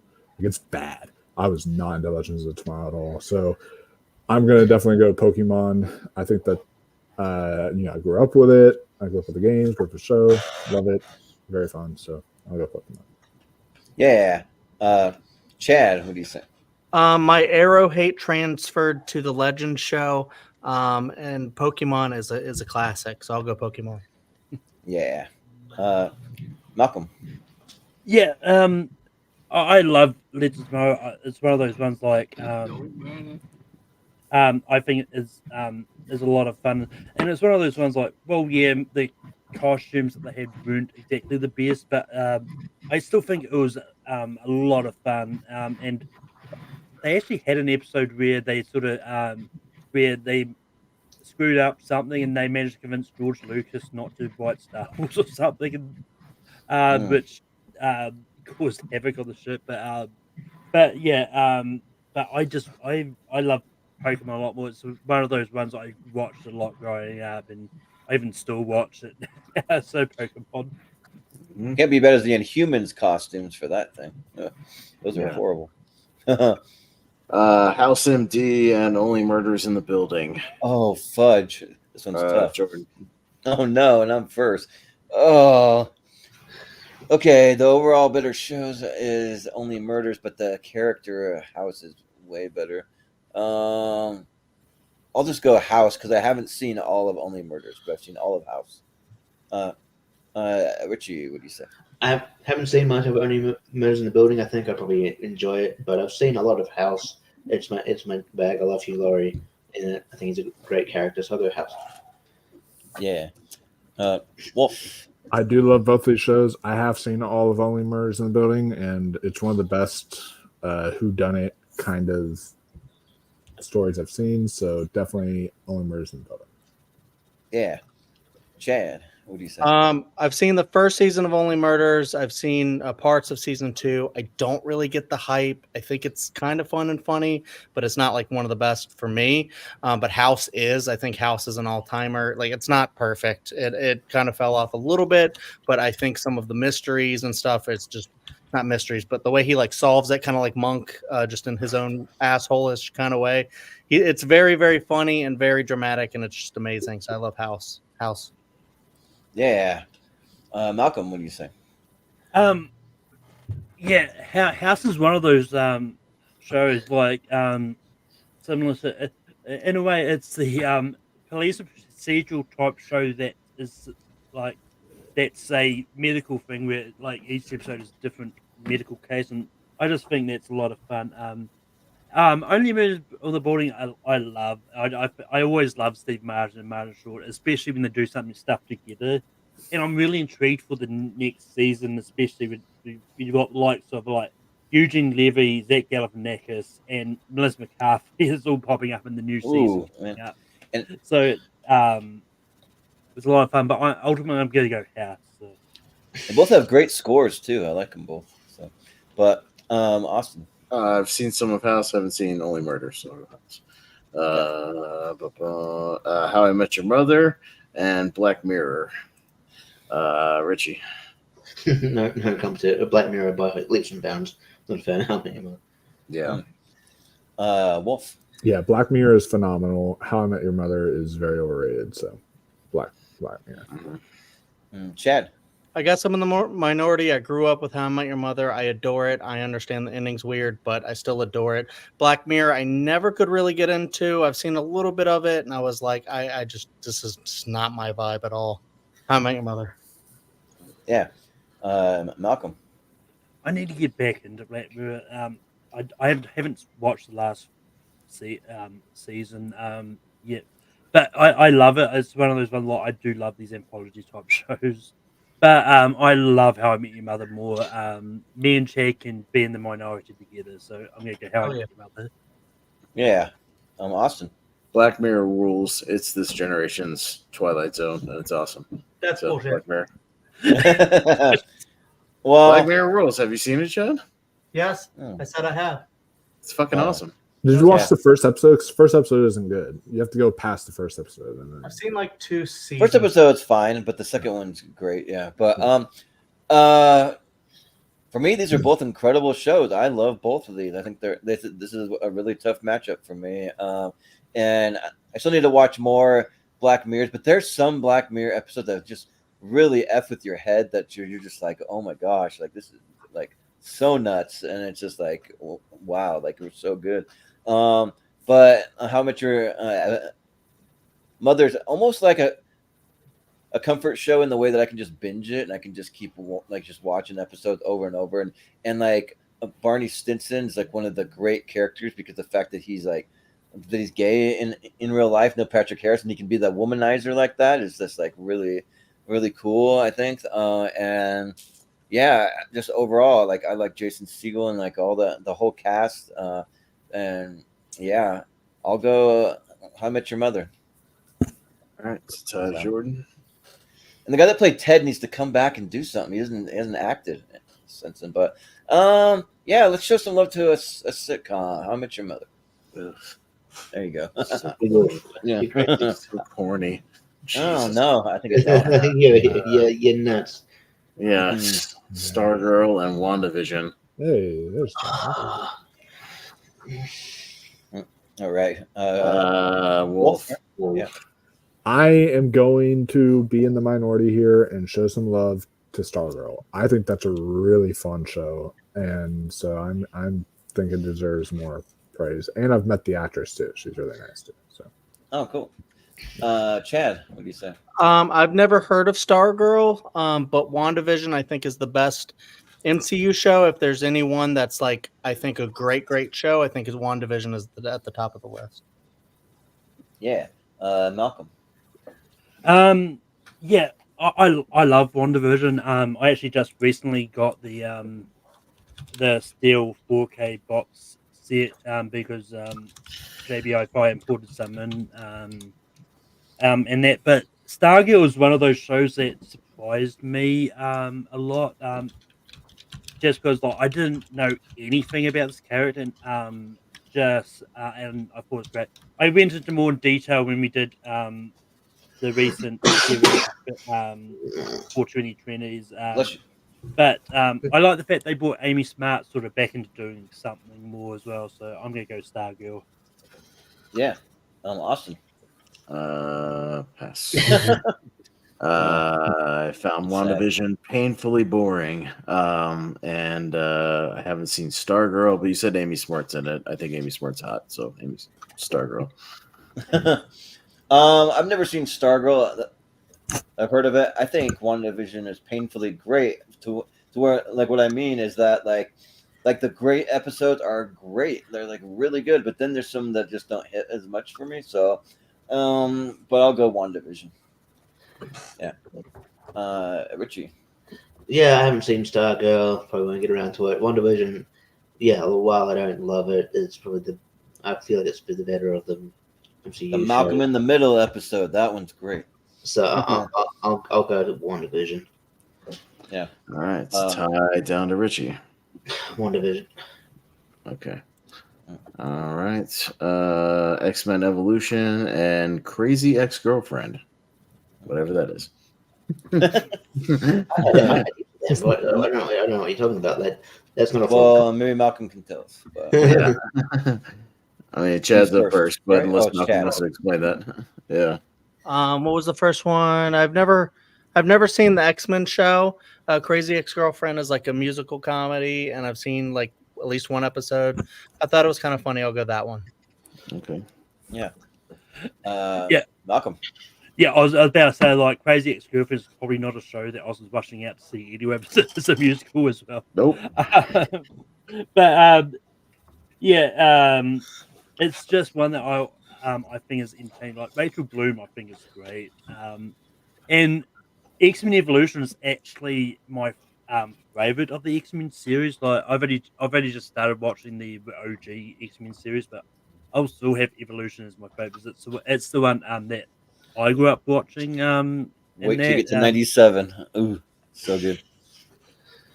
Well, X-Men 97 is just a continuation of the animated Yeah, series. but it, So, but it gets better though. It's even better written though. Yeah. But yeah, I'm gonna slightly go Crazy Ex-Girlfriend. Yeah. Austin. X-Men Evolution. I've never seen a Crazy Ex-Girlfriend, but I am a Wolverine guy. There you go. So I'll go X-Men Evolution. Never seen that either, but I'll vote for it. Richie. You lost me at musical comedy, X-Men Evolution. Yes. Yeah. Wolf. You lost me at Crazy Ass Girlfriend. I don't remember my Crazy Ass Girlfriend. So X-Men Evolution. Yeah. Yeah. Chad. Chad went first. Okay. Yeah. All right. So speed round time. Let's get it done. We can do an ultra speed round and just like say it quick for Austin. So 12 minutes. Go. Drew Carey and Fresh Prince. Malcolm. Fresh Prince. Okay. Fresh Prince. Jordan. Fresh Prince. Richie. Fresh Prince. All right. Fresh Prince. Okay. And Fresh Chad. Prince. All right. Clean sweep. Blackadder, Superman and Lois. Me, Blackadder. Jordan. Blackadder. Richie. Blackadder. Blackadder. Wolf. Blackadder. Right. Blackadder. Blackadder and Malcolm. Blackadder. Blackadder. Clean sweep. All right. All right. American Horror Story and Lost. Jordan. Lost. Okay. Richie. American Horror Story. Lost. Lost. Chad. Yep. Malcolm. Lost. And I would have gone Horror Story, but Lost. Hell's Kitchen and Big Bad Beetleborgs. Richie. Hell's Kitchen. Wolf. Hell's Kitchen. Chad. Why not? Hell's Kitchen. Malcolm. Hell's Kitchen. Austin. Hey, all three of you Beetleborgs, fuck off upstairs. Hell's Kitchen. Yeah. Yep. Hell's Kitchen. Hell's Kitchen has been doing very well in the tournaments it showed up in. Like it has, I know. Great. Yeah. Great. Yeah. It's Scrubs and Mr. Bean. Wolf. Mr. Bean. Mr. Bean. Chad. Scrubs. Malcolm. Mr. Bean. Yeah, I'll go Mr. Bean. Jordan. I'll go Scrubs. Richie. Bean. Bean. All right. Oh man. All right. Scrubs is an all-time. That makes me sad. I know. The Office and Curb Your Enthusiasm. Ooh. Oh, Chad. This is tough. The Office. Okay. Malcolm. Curb. Just to mix it up, I'll go Curb. I'll go The Office. Richie. By a slight margin, I'll go Office. And Wolf. Curb Your Enthusiasm. Okay, it's a tie, and now it's on you, Wolf. Now you make it a tie. All right, now keep note. You just had a tiebreaker, so you don't Yeah. for a while. You just had one, so. You just had one, so it's not your turn. All right. So what does that mean, Wolf? That you just had one? Yeah, you got to wait six Yeah. more turns, 6 more Yeah. ties. All right. Yeah. All right. The movies that made us and Timeless. Malcolm. Timeless. Movies that made us. Yeah, the movies that made us. Richie. Movies that made us. No. Wolf. Movies that made us. Okay. And Chad. Movies that made us. All right. Movies that made us. Yeah, I'm gonna watch movies that made us tonight when we're done here because All right. I forgot about that show. Keenan and Kel and the boys. Me, Keenan and Kel. Jordan. Yeah, I love orange soda. I do. That's my vote. All right, Richie. Keenan and Kel. Keenan and Kel. Wolf. The boys. Chad. Chad. Why? Keenan and Kel. Mm-hmm. Yeah. Yep. Keenan and Kel. Keenan and Kel. All right, on that side. Let's do it for Coolio. Rest in side. peace. Yep, do it for Coolio. Yeah. So we can hear that song at the end. Glow and Total Drama Island. Jordan. Glow. Richie. Richie. I feel the glow because I'm married. Mm-hmm. Yeah. Wolf. Sorry, your childhood. I have to go with Glow. Yep. Childhood. Yeah. Chad. Glow. Chad. Malcolm. Feel the glow. I was a child when those female wrestlers. You sound like these were like real 17-year-olds I work at the grocery store I work with, and they're like, "Yeah, I grew up on this show from 2015." And I'm like, Yeah. it's like, what are you talking about? That's not real. I grew up on the glamorous ladies of wrestling when I was. Yeah, like I grew up on Glee. I'm like, what are you talking about? Jesus Christ! All right, well, because I like to wrestle Ellen and Brie. All right. Anyways, Brooklyn Nine-Nine and Sabrina. Richie. On wrestle Sabrina. Yeah, I wanted to when I grew up on Sabrina. Fuck that! I grew up on Clarissa Explains It All even earlier than Sabrina, literally. Yeah. Anyways, Wolf. Brooklyn Nine-Nine. Chad. Brooklyn Nine-Nine. Okay. Malcolm. Melissa Joan Hart still looks really hot, Sabrina. Yeah. True words. I don't know. Did you see that second God's Not Dead movie? Not really, but Sabrina. I watched the Watcher in the Woods movie that she remade. That's kind of weird, but I'll go with Brooklyn Nine-Nine though. Okay, it's a tie to Chet. I'll go Brooklyn Nine-Nine. All right, Nine-Nine. Simpsons and Community. Wolf. Community. Chet. Yeah, Community. Community. Malcolm. Simpsons. All right. Community. Simpsons will forever be in a top 5 show for me. So Simpsons. And Richie. Richie. Simpsons. Oh. All right, tie. Moving up the ladder to Malcolm. I'll switch at Community. All right, switch to Community. Okay. I don't have any Community shirts. I have multiple Simpsons. Okay. Captain Planet and Moonlighting. Both very much products of their time. Only on tournament fights on this one. Yeah. Oh, yeah. No, I should probably pop that up. Yeah, that's very, very true. Yeah. All right. Chad. Captain Planet. Okay. Malcolm. Captain Planet. Awesome. That early 90s trend where all the bad guys ran toxic waste and had a greasy ponytail. Captain Planet. Yeah. Yeah. Almost like Mad Max. Yeah. Yeah. We're gonna get Captain Planet. He's our hero. Gonna take pollution down to 0. Yeah. All right. So Captain Planet's his vote. Yeah. Yep. Yeah. Richie. Yeah, if he was going to take pollution down to 0, he did a shit job. He should be fired. Yeah. So Captain Planet. Yeah. Gonna make pollution worse. Wolf. Moonlighting. Okay. Well, Captain Planet. All right, moving on. What we do in the shadows and the circle, Malcolm? What we do in the shadows? Yeah, I've seen a little bit of it. What we do in the shadows? Probably the most lopsided match of the whole tournament. What we do in the shadows. Okay. Richie. What we do in the shadows? Wolf. Wolf.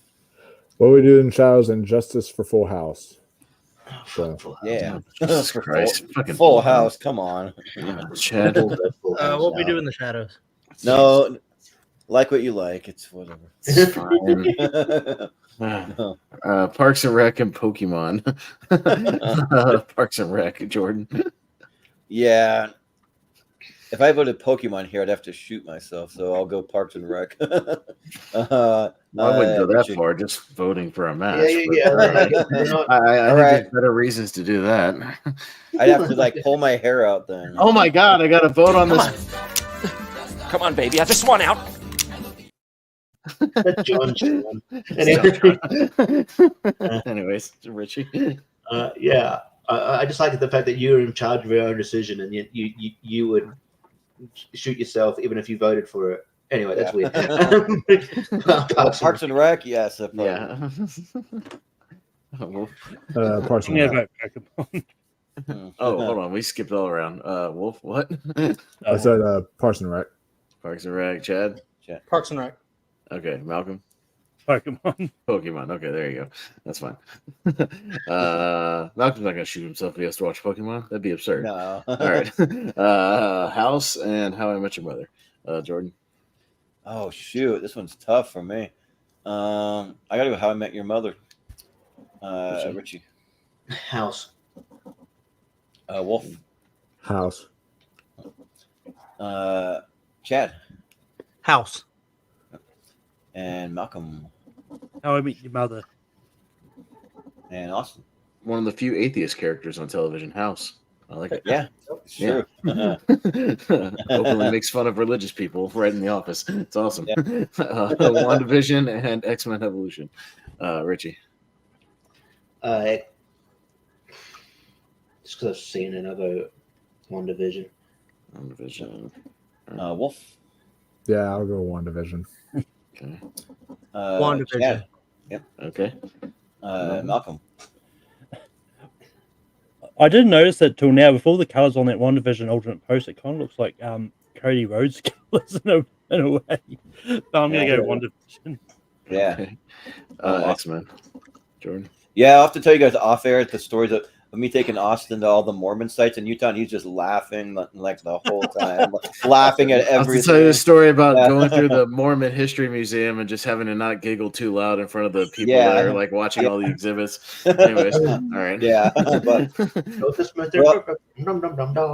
yeah, right. Yeah, and then telling all the like Mormon missionaries, like, well, like not really saying it, but wanting to tell them to get lost though, because it gets bothered. Yeah, it's great. But I'll go WandaVision. All right. I'll tell you off air sometime. Yeah. All right. So is this going into the Elite Eight? Yeah. All right.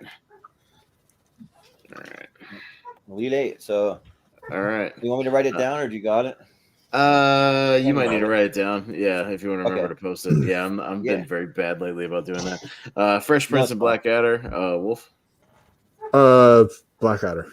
Well, if you write them down, Jordan, while I'm actually running the bracket, that'd be helpful. Yeah. So yeah. All right. Chad. Fresh Prince. Fresh Prince. Malcolm. Blackadder. In there. Fresh Prince. Jordan. I'll go Fresh Prince of Bel-Air. Richie. Richie. Fresh Prince. All right. Fresh Prince into the 8. Yeah. All right. Lost and Hell's Kitchen. Chad. Lost. Lost. Malcolm. Sounds like Lost. one show. Lost in Hell's Kitchen. Yeah. What'd you say, Malcolm? Lost? Lost. Okay. Hell's Kitchen. Jordan. I'll go Lost. Richie. Hell's Kitchen. Hell's Kitchen. And Wolf. Lost. All right. Lost. All right. Shit. All right. One round you can't win them all. Mr. Bean and Curb Your Enthusiasm. Malcolm. Mr. Bean. I'll go Mr. Bean. Jordan. Yeah, it's close. But I'll go Mr. Bean. Richie. Bean. Bean. Wolf. Oh, man, y'all are disappointing. Curb Your Enthusiasm. Yeah, I wasn't expecting that at all. Curb. Mr. Bean's awesome. Mr. Bean's kind of underrated on the show, Chad. Like it's You're right. a lot. It is Mr. awesome. Bean gets a lot of love on the show. So Yeah, it does. Yeah. movies that made us and Keenan and Kel. Keenan and Kel. Jordan. Wait, Keenan Kel and what's the other one? Movies that made us. Oh, fudge. Yeah, I'll go Keenan and Kel because I've seen it all. So. Richie. Keenan and Kel. Okay, Yep. Wolf. Love that Keyblade, by the way. Just saw him. Yeah. Yeah. But I'll go movies and tomatoes. Okay. Yeah. Chad. I I forgot. Wolf wasn't even a zygote when Keenan and Kel was airing, so he didn't grow up with that one. Yeah. No, I watched that when it came on Nick at Night. Okay. Yeah, like later in far syndication. I watched it first run. Yeah. When it was on Nick at Night in 2007. Yeah. You probably weren't even born when Keenan was Fat Albert. He might have barely been born when Keenan started on SNL in like 2003. Yeah. Keenan's still on SNL. Yeah. Keenan's been on SNL for all of Wolf's existence. Yeah, for his entire life. Yeah. Anyways, Chad. I put the screw in the tuna. Keenan and Kel. Yes. Yeah. Malcolm. Who loves Keenan and Kel? I do. Keenan All and Kel. right, Keenan and Yep. Kel. Listen. Jesus Christ. I will give you this credit, Wolf. You've watched a lot in your limited years on this planet, so I'll give you that. Yeah. Yeah. See, I was raised. I'll give you credit for that. You're huffing it. I'll He was raised Yeah. on Tarantino and Scorsese. That's right. Yeah, That's at true. the age of 7. Great. Hello and Brooklyn Nine-Nine, Jordan. Brooklyn Nine-Nine. All right, Richie. Richie. Glow. Wolf. Actually, it's going to shock you out to hear this, but my first Tarantino movie was actually in 2014. But there you go. That was my other first one. That was Wolf of Wall Street. No, actually, Kill Bill Volume 1. Whenever I was like watching it all the time. But I will say before you were born. yeah, I will. No, I would say Brooklyn Nine-Nine. Okay, Chad. Brooklyn Nine-Nine. Brooklyn Nine-Nine. Malcolm. Brooklyn Nine-Nine. All right, I would have gotten Glow, but Brooklyn Nine-Nine was on. Brooklyn I was Nine-Nine. born in '97, guys. Okay. I always thought you were like, I could have sworn you said you were like 24 or something last time I talked to you. Maybe you're older than that. Yeah, Brian, if you're watching, I'm 26. I'm turning 27 this year. Okay. Hey, Brian Nussbaum, if you're watching, you need to clip out that scene when Wolf said he grew up on that island cartoon show, whatever it was. Yeah. Who's even doing that? Yeah, I know. That's yeah. Community and Captain Planet. Back down to Richie. I'll go Captain Planet. Yeah. Okay. Wolf. Captain Planet. What was the other one that you? Oh, Community. Yeah, Community. Yeah. Okay. Chad. Community. Yeah. Malcolm. Community. Why not Captain Planet? I'm shocked Community didn't do like a Captain Planet themed episode. That seems up their alley, but I'll go with Community. Okay, Community into the 8. Jordan, if you want to write that down. And what we do in the shadows and Parks and Recreation. Wolf. Ooh, you know what? I'm gonna know what we do in the shadows. All right. Chad. Parks and Rec. Parks and Rec. Malcolm. What are we doing in the shadows? I'll go Parks and Rec. Oh man, this is tough, but with the slightest hair, I'm going Parks and Rec. Okay. And Richie. Parks and Rec. Parks and Rec into the 8. All right, and we got House and WandaVision. Chad. House. House. Malcolm. House. Yeah, I'll go House. Jordan. I'll go with House. Richie. House. And Wolf. House. House. Happy that show is getting some love. Yeah. All right. So there we go. All right. That's our 8. Did you get all of them, Jordan? You good? What's that one on the right there? Community. Okay. Community. And no, I got Community. What came before Community? That's what I'm Brooklyn Nine-Nine. Okay, yeah. Okay, then I got them all. Okay. That was the one I was missing. All right. Otherwise, just check the ones we're voting on right now, which will be Fresh Prince and Lost to start. Malcolm. Okay. Fresh Prince. Fresh Prince. Yeah, I'll go Fresh Prince. Jordan. I'll go Lost. Lost. Richie. Fresh Prince. Fresh Prince. Wolf. Wolf. I'll go Lost. Lost and Chad. Lost. Okay, and it is a Ooh. tie to me. And that show had a terrible ending. So Fresh Prince. Ah. Lost or not. Yeah. Fresh Prince had a all great right. ending. Yeah. All right.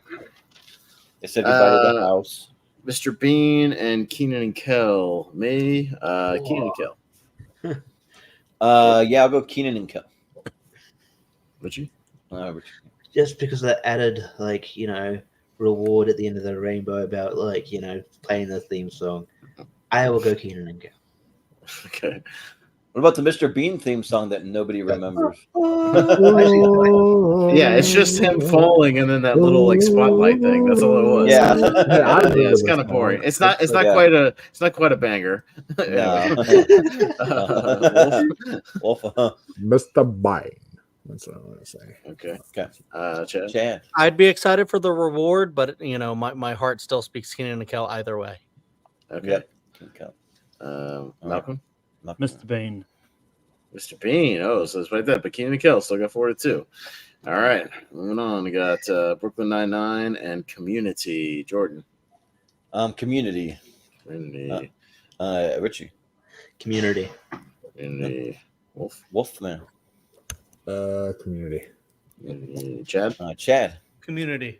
Okay. Malcolm. Community. Yeah, I'll make it a clean sweep. Sure. Yeah. All right. Parks and Rec and House. Richie. By the slightest hair, Parks and Rec. Parks and Rec. Wolf. House. Chad. House. Malcolm. Parks and Rec. I'll go Parks and Rec. Jordan. Yeah. I've literally got to vote for Parks and Rec. So All right. Parks and Rec. Okay. Down to the floor.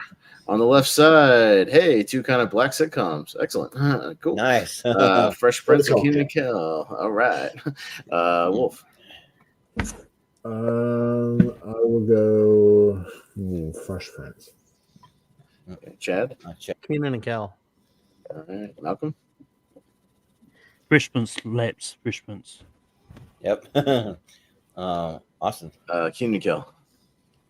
I'd be happy to hear either one of these theme songs, but I'll go with the Fresh Prince. Richie. Keenan and Kel. But Jordan, which one do you want to hear more? Either one. They're both great. It slaps with a deceased rapper that we should honor. You got the tiebreaker. Wait, slaps? Get it? Because it's Will Smith? Yeah. Yeah, right. Man, look, I think that was a look, joke. Yeah. you got to honor the man. He spent all his life living in gangster's paradise. Yeah. Yeah. Like they're pretty even for me, so I'll switch it. Let's go Keenan and Kel. Fucking A. There you go. Yeah. All right. Yeah. They're both great. All right. Yeah. Community and Parks and Rec. Chad. Yeah. Community. Okay. Malcolm. Two sitcoms of predominantly white people. Yes. Majority of TV shows. Yeah. Yeah. Community. Parks and Rec.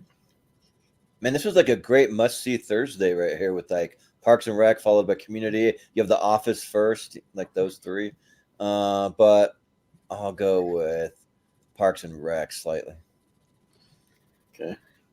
Richie. Parks and Rec. Parks and Rec. And Wolf. But hey, either way, we'll be having a predominantly white show going up against a predominantly black show. So here you go. Mm-hmm. And I'm going to go Community here. Yeah. Okay, so it's a tie to Richie. Parks and Rec. Parks Ah. and Rec versus Keenan and Kel. All right. If Keenan and Kel wins, then Jordan has to chug a whole liter of orange soda or a whole 2 liters. I'll do that. I've been drinking. That'd be Malcolm. Yeah, it should be Malcolm. But I am the snack hero, though, so Sure. Yeah. I could do it. Yeah, Malcolm has to. All right. chug All it. right. I've Malcolm, been actually losing weight lately. well, Malcolm, Yes. you have the honors first on this one. I didn't think about it until Brian put in the thing. Both these shows have an SNL alum in. Yes. Yeah. Is their main star pretty much? Yeah. I'm gonna go Parks and Rec. Keenan and Kel, it has Ken Foree from Dawn of the Dead in it as dad. Yes, it does. Yeah. Yeah, but Parks and Rec's got SNL. It's got like one of my favorite actresses working today, Aubrey Plaza. I gotta go Parks and Rec. Richie. Keenan and Kel. Keenan and Kel. Wolf. Can't all be about a theme I'm song. gonna have to go Parks and Rec. Chad. If Community had one, it'd be a lot closer, but Keenan and Kel. It's a tie to the man who complained about the ties earlier, Wolfman. Yep. You know what? Just because since it's in his thumbnail, I feel it's deserved. I'll say Parks and Rec. You Parks and Rec. Still play it. Still play it, Austin. You can still play it. And And also, you can play the deepfake thing again. You should play that too. Oh, here it goes. Because it deserves So to be close. played. All right, I guess I'll play Malcolm's thing again in the beginning. All right. And the other song. How does it feel to ruin everything, Wolfman? Yeah, how's it feel to like be the downer? The Debbie Downer episode, Wolf. Well, did any of y'all have 2 liters of orange soda that y'all were gonna chug for the experience? Yeah. I drank a bunch of orange soda today. No, I had a 2-liter soda, but I think someone drank it. So See, if anyone's watching this back, they'll completely think we rigged it so Parks and Rec would win. Yeah, They'll see, be that's what they're gonna think. Yeah, see. yeah. But I'm just gonna hold it up. It's still in the plastic, just sitting here. Parks and Rec, since it won. Yeah. There it is. It is. I mean, the complete. And it's, It's it's an iconic show. It's like the show that's on everybody's. they're like, both iconic. Yeah. They're both iconic, but Parks and Rec is like more iconic. Yeah. Like, I think Parks and Rec is iconic for like everyone, but yeah. Keenan and Kel is iconic for like 90s kids. Right, anyway, let's get the plugs. Yeah. That's the Yeah, key. so let's just do some quick plugs. I would say you can go first, Austin, but it's not going to matter if you're running. It's not gonna matter because I'm on the stream, so we got about 5 minutes. But let's just So, have quick plugs tonight. plugs. And I'll keep it short because I'm usually the long one. So, where can we find you, Richie? What do you have going on? You can find me, just everywhere really. Just I might shop at your house. I don't know. But yeah, I'll be on. I'll be on Rankum, the next episode of Rankum, which is going to be interesting. The top 12 wrestling biopics you want to see, basically, and that's going to be kind of cool. So yeah, other than that, Lonely Marks, tournament fights, Ranker, all that jazz. JPO's channel doing wrestling trivia, doing movie trivia. I think CWT doing stuff there. So check me out all those places. Yeah, sounds good. And Wolf, where can we find you? You can find me on my YouTube channel, Mega Movies, where I will be doing a bunch of reviews, bunch of watch-alongs for you guys, such like that, and we'll be doing some reviews. I actually have an interview coming up on the 11th and 12th. I will be interviewing Charlotte Cragen from In a Violent Nature. If you guys have watched that movie, you would know what scene she was in, and so that'll be a really fun interview to do. So you guys can be on the lookout for that. And then also on the 15th, Wolfman's channel is just becoming the place where you interview the person who has the gnarliest kill of the year. pretty much. It's the lady from Terrifier 2 from last year who has the gnarliest kill of that year. Oh yeah, absolutely. So and then it'll be whoever has the gnarliest one at Terrifier 3. There's the gnarliest kill at Terrifier 3. That's good. So you guys could definitely tune in for that. And then also on June 15th, we agreed that Jaws of Revenge will be our drinking game for that month. So you guys can stay tuned for that. And then a lot of more other stuff is like Ross and I will be doing soon as like a belated, because he was busy on his birthday, as like a belated birthday celebration thing for him. I'll be doing a first time watch of Once Upon a Time in America because I know that he loves that. I mean, that's going to be a long stream. Yeah, but long. it's going to be a long. So yeah. The reason why I haven't watched that movie yet, it's just like really intimidating that runtime. But you gonna have a piss bottle next to you? Yeah. But Chad, what do you have going on? Check out my letterbox, Chadwick Webb. Check out on YouTube, Cinema Chad. Welcome to Prime Time. The Dill Pickle Movie Network. Particularly picture this, and then also Austin, Jordan. Grab some tweezers, some bubble gum, and ostrich, and meet me at the bank. Peace. But Keenan, All right. I mean, yeah. but Keenan, I don't. Where am I gonna get tweezers this time of night? What flavor, you never told me what flavor gum. I mean, but the bank, I mean, I don't need any money. Oh, here it goes. That Keenan, come up. What you that?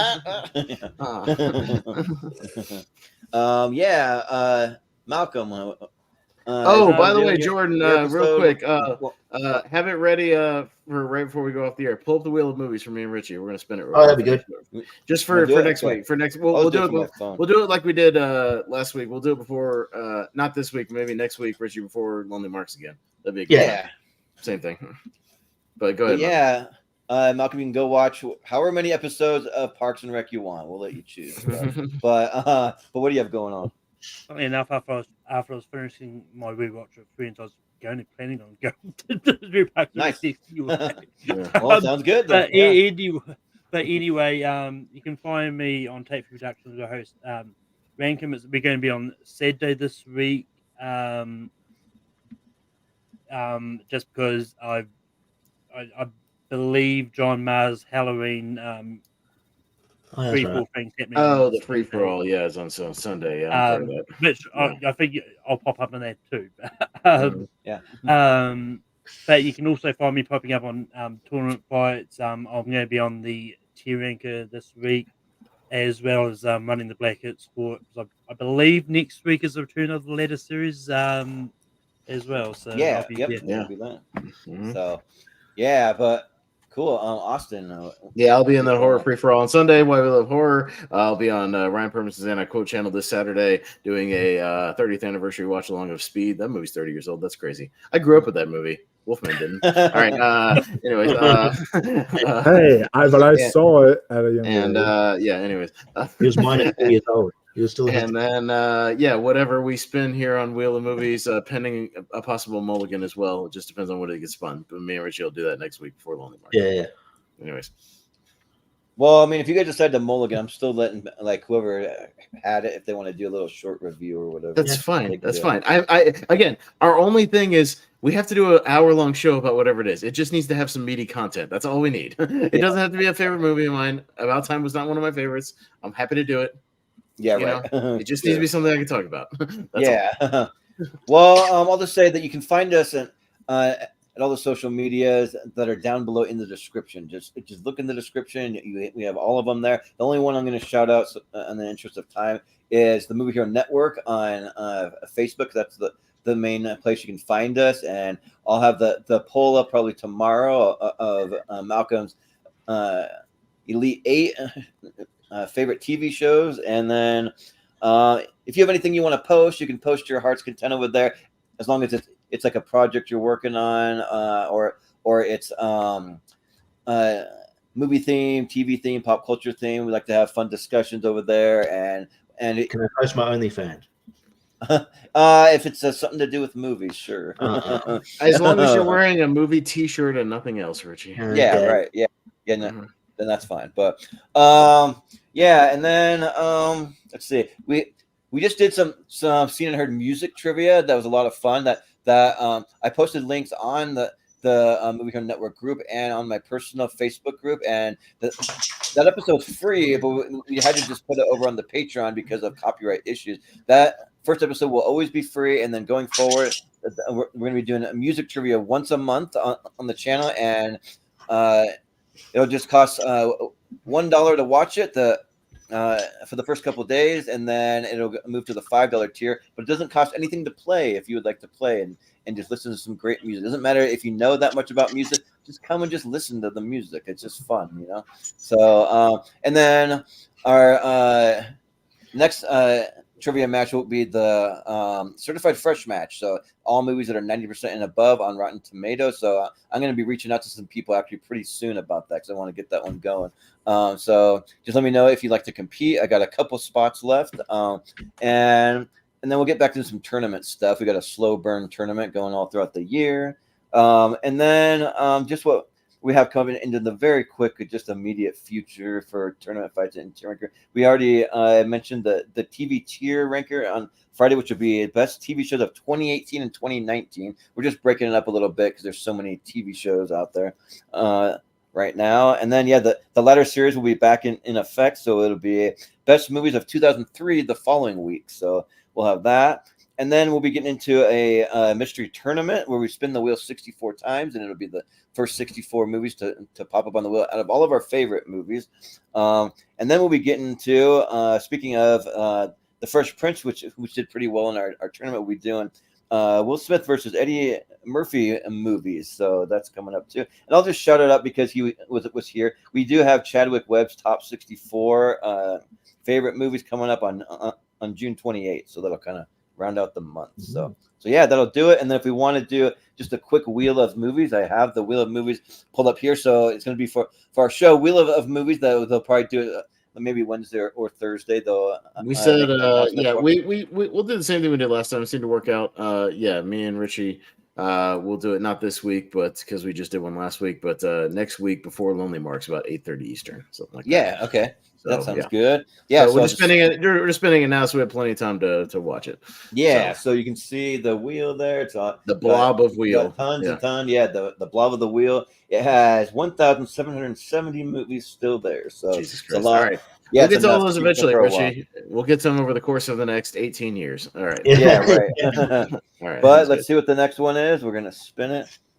Here you go. Let's see. No whammies. No whammies.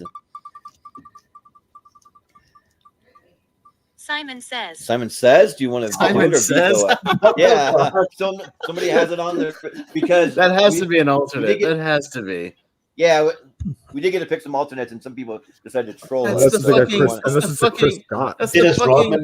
Dennis Rodman movie with Dan Cook. Yeah, it's a Dennis Rodman one. Or no. Okay, who put that on as a goof alternate? That's insane. That is insane. Is it that one, or is it the 2006 one that's got Crispin Glover? No, it's got to be the Dennis Rodman movie. It has to be. Oh, okay. I would say spin it again only because I don't think that movie's very available. It's like available. I think that movie's going to be hard to find. Yeah. I have no issue actually rewatching it. It's just because I think it'd be fun to actually talk about. But I think it's hard to. It'd be hard to it's find. hard to find. 2.6 on IMDb. Yeah, I know. I know. It's plenty to talk about. I love bad movies, but like, I can't finding this movie is going to be like next to impossible. Well, I mean, figuring out who did it as well as the other. Yeah, right. Yeah, like nobody was going to admit to that. Yeah, could be Brian Nussbaum because he put some bad ones. Again, we want to be mostly positive on the show. I don't want to just dunk on a movie the whole time. Yeah, so spin it again. All right, we'll spin it one more time. Here we go. Watch it be something even weirder. I'll play the Simon Says trailer at the beginning. Yeah. Here we go. 101 Galaxy Quest. There you go. I'll talk Galaxy Quest. If y'all are looking for an extra guest, I love that movie. Which Galaxy Quest? It's in my top. It's in my number 15. It's my number 15. Okay, really close. Yeah, there it is. Yeah. Brian said in the chat apparently he thinks Simon Says will be a Chris Scott movie. Maybe. It's got to be a good though. All right. Yeah, he might actually like that movie. We'll maybe reach out to you, Wolf, or whoever. I'm sure a couple people have that, but we'll reach out. But that's what the time it's going to be. So whoever's available at that time, it's about 8:30 Eastern next Thursday. Yeah, so if you can make that. If not, we'll find somebody else. But yeah, Galaxy Quest I can talk about. Great. Yeah. All right, plenty of content there, so fine with that. And I have it on Blu-ray, so that works. All right, cool. All right, sounds good. So now we'll close it out. So for Richie Goodacre, all right, go ahead. For Michael Wolfman, Wyndham, for Malcolm Lay, for Austin Pez Howell, I've been Jordan, the movie hero Anderson. And we'll see you And next for time. anybody who missed it, here's the Parks and Rec deepfake intro. Here we go.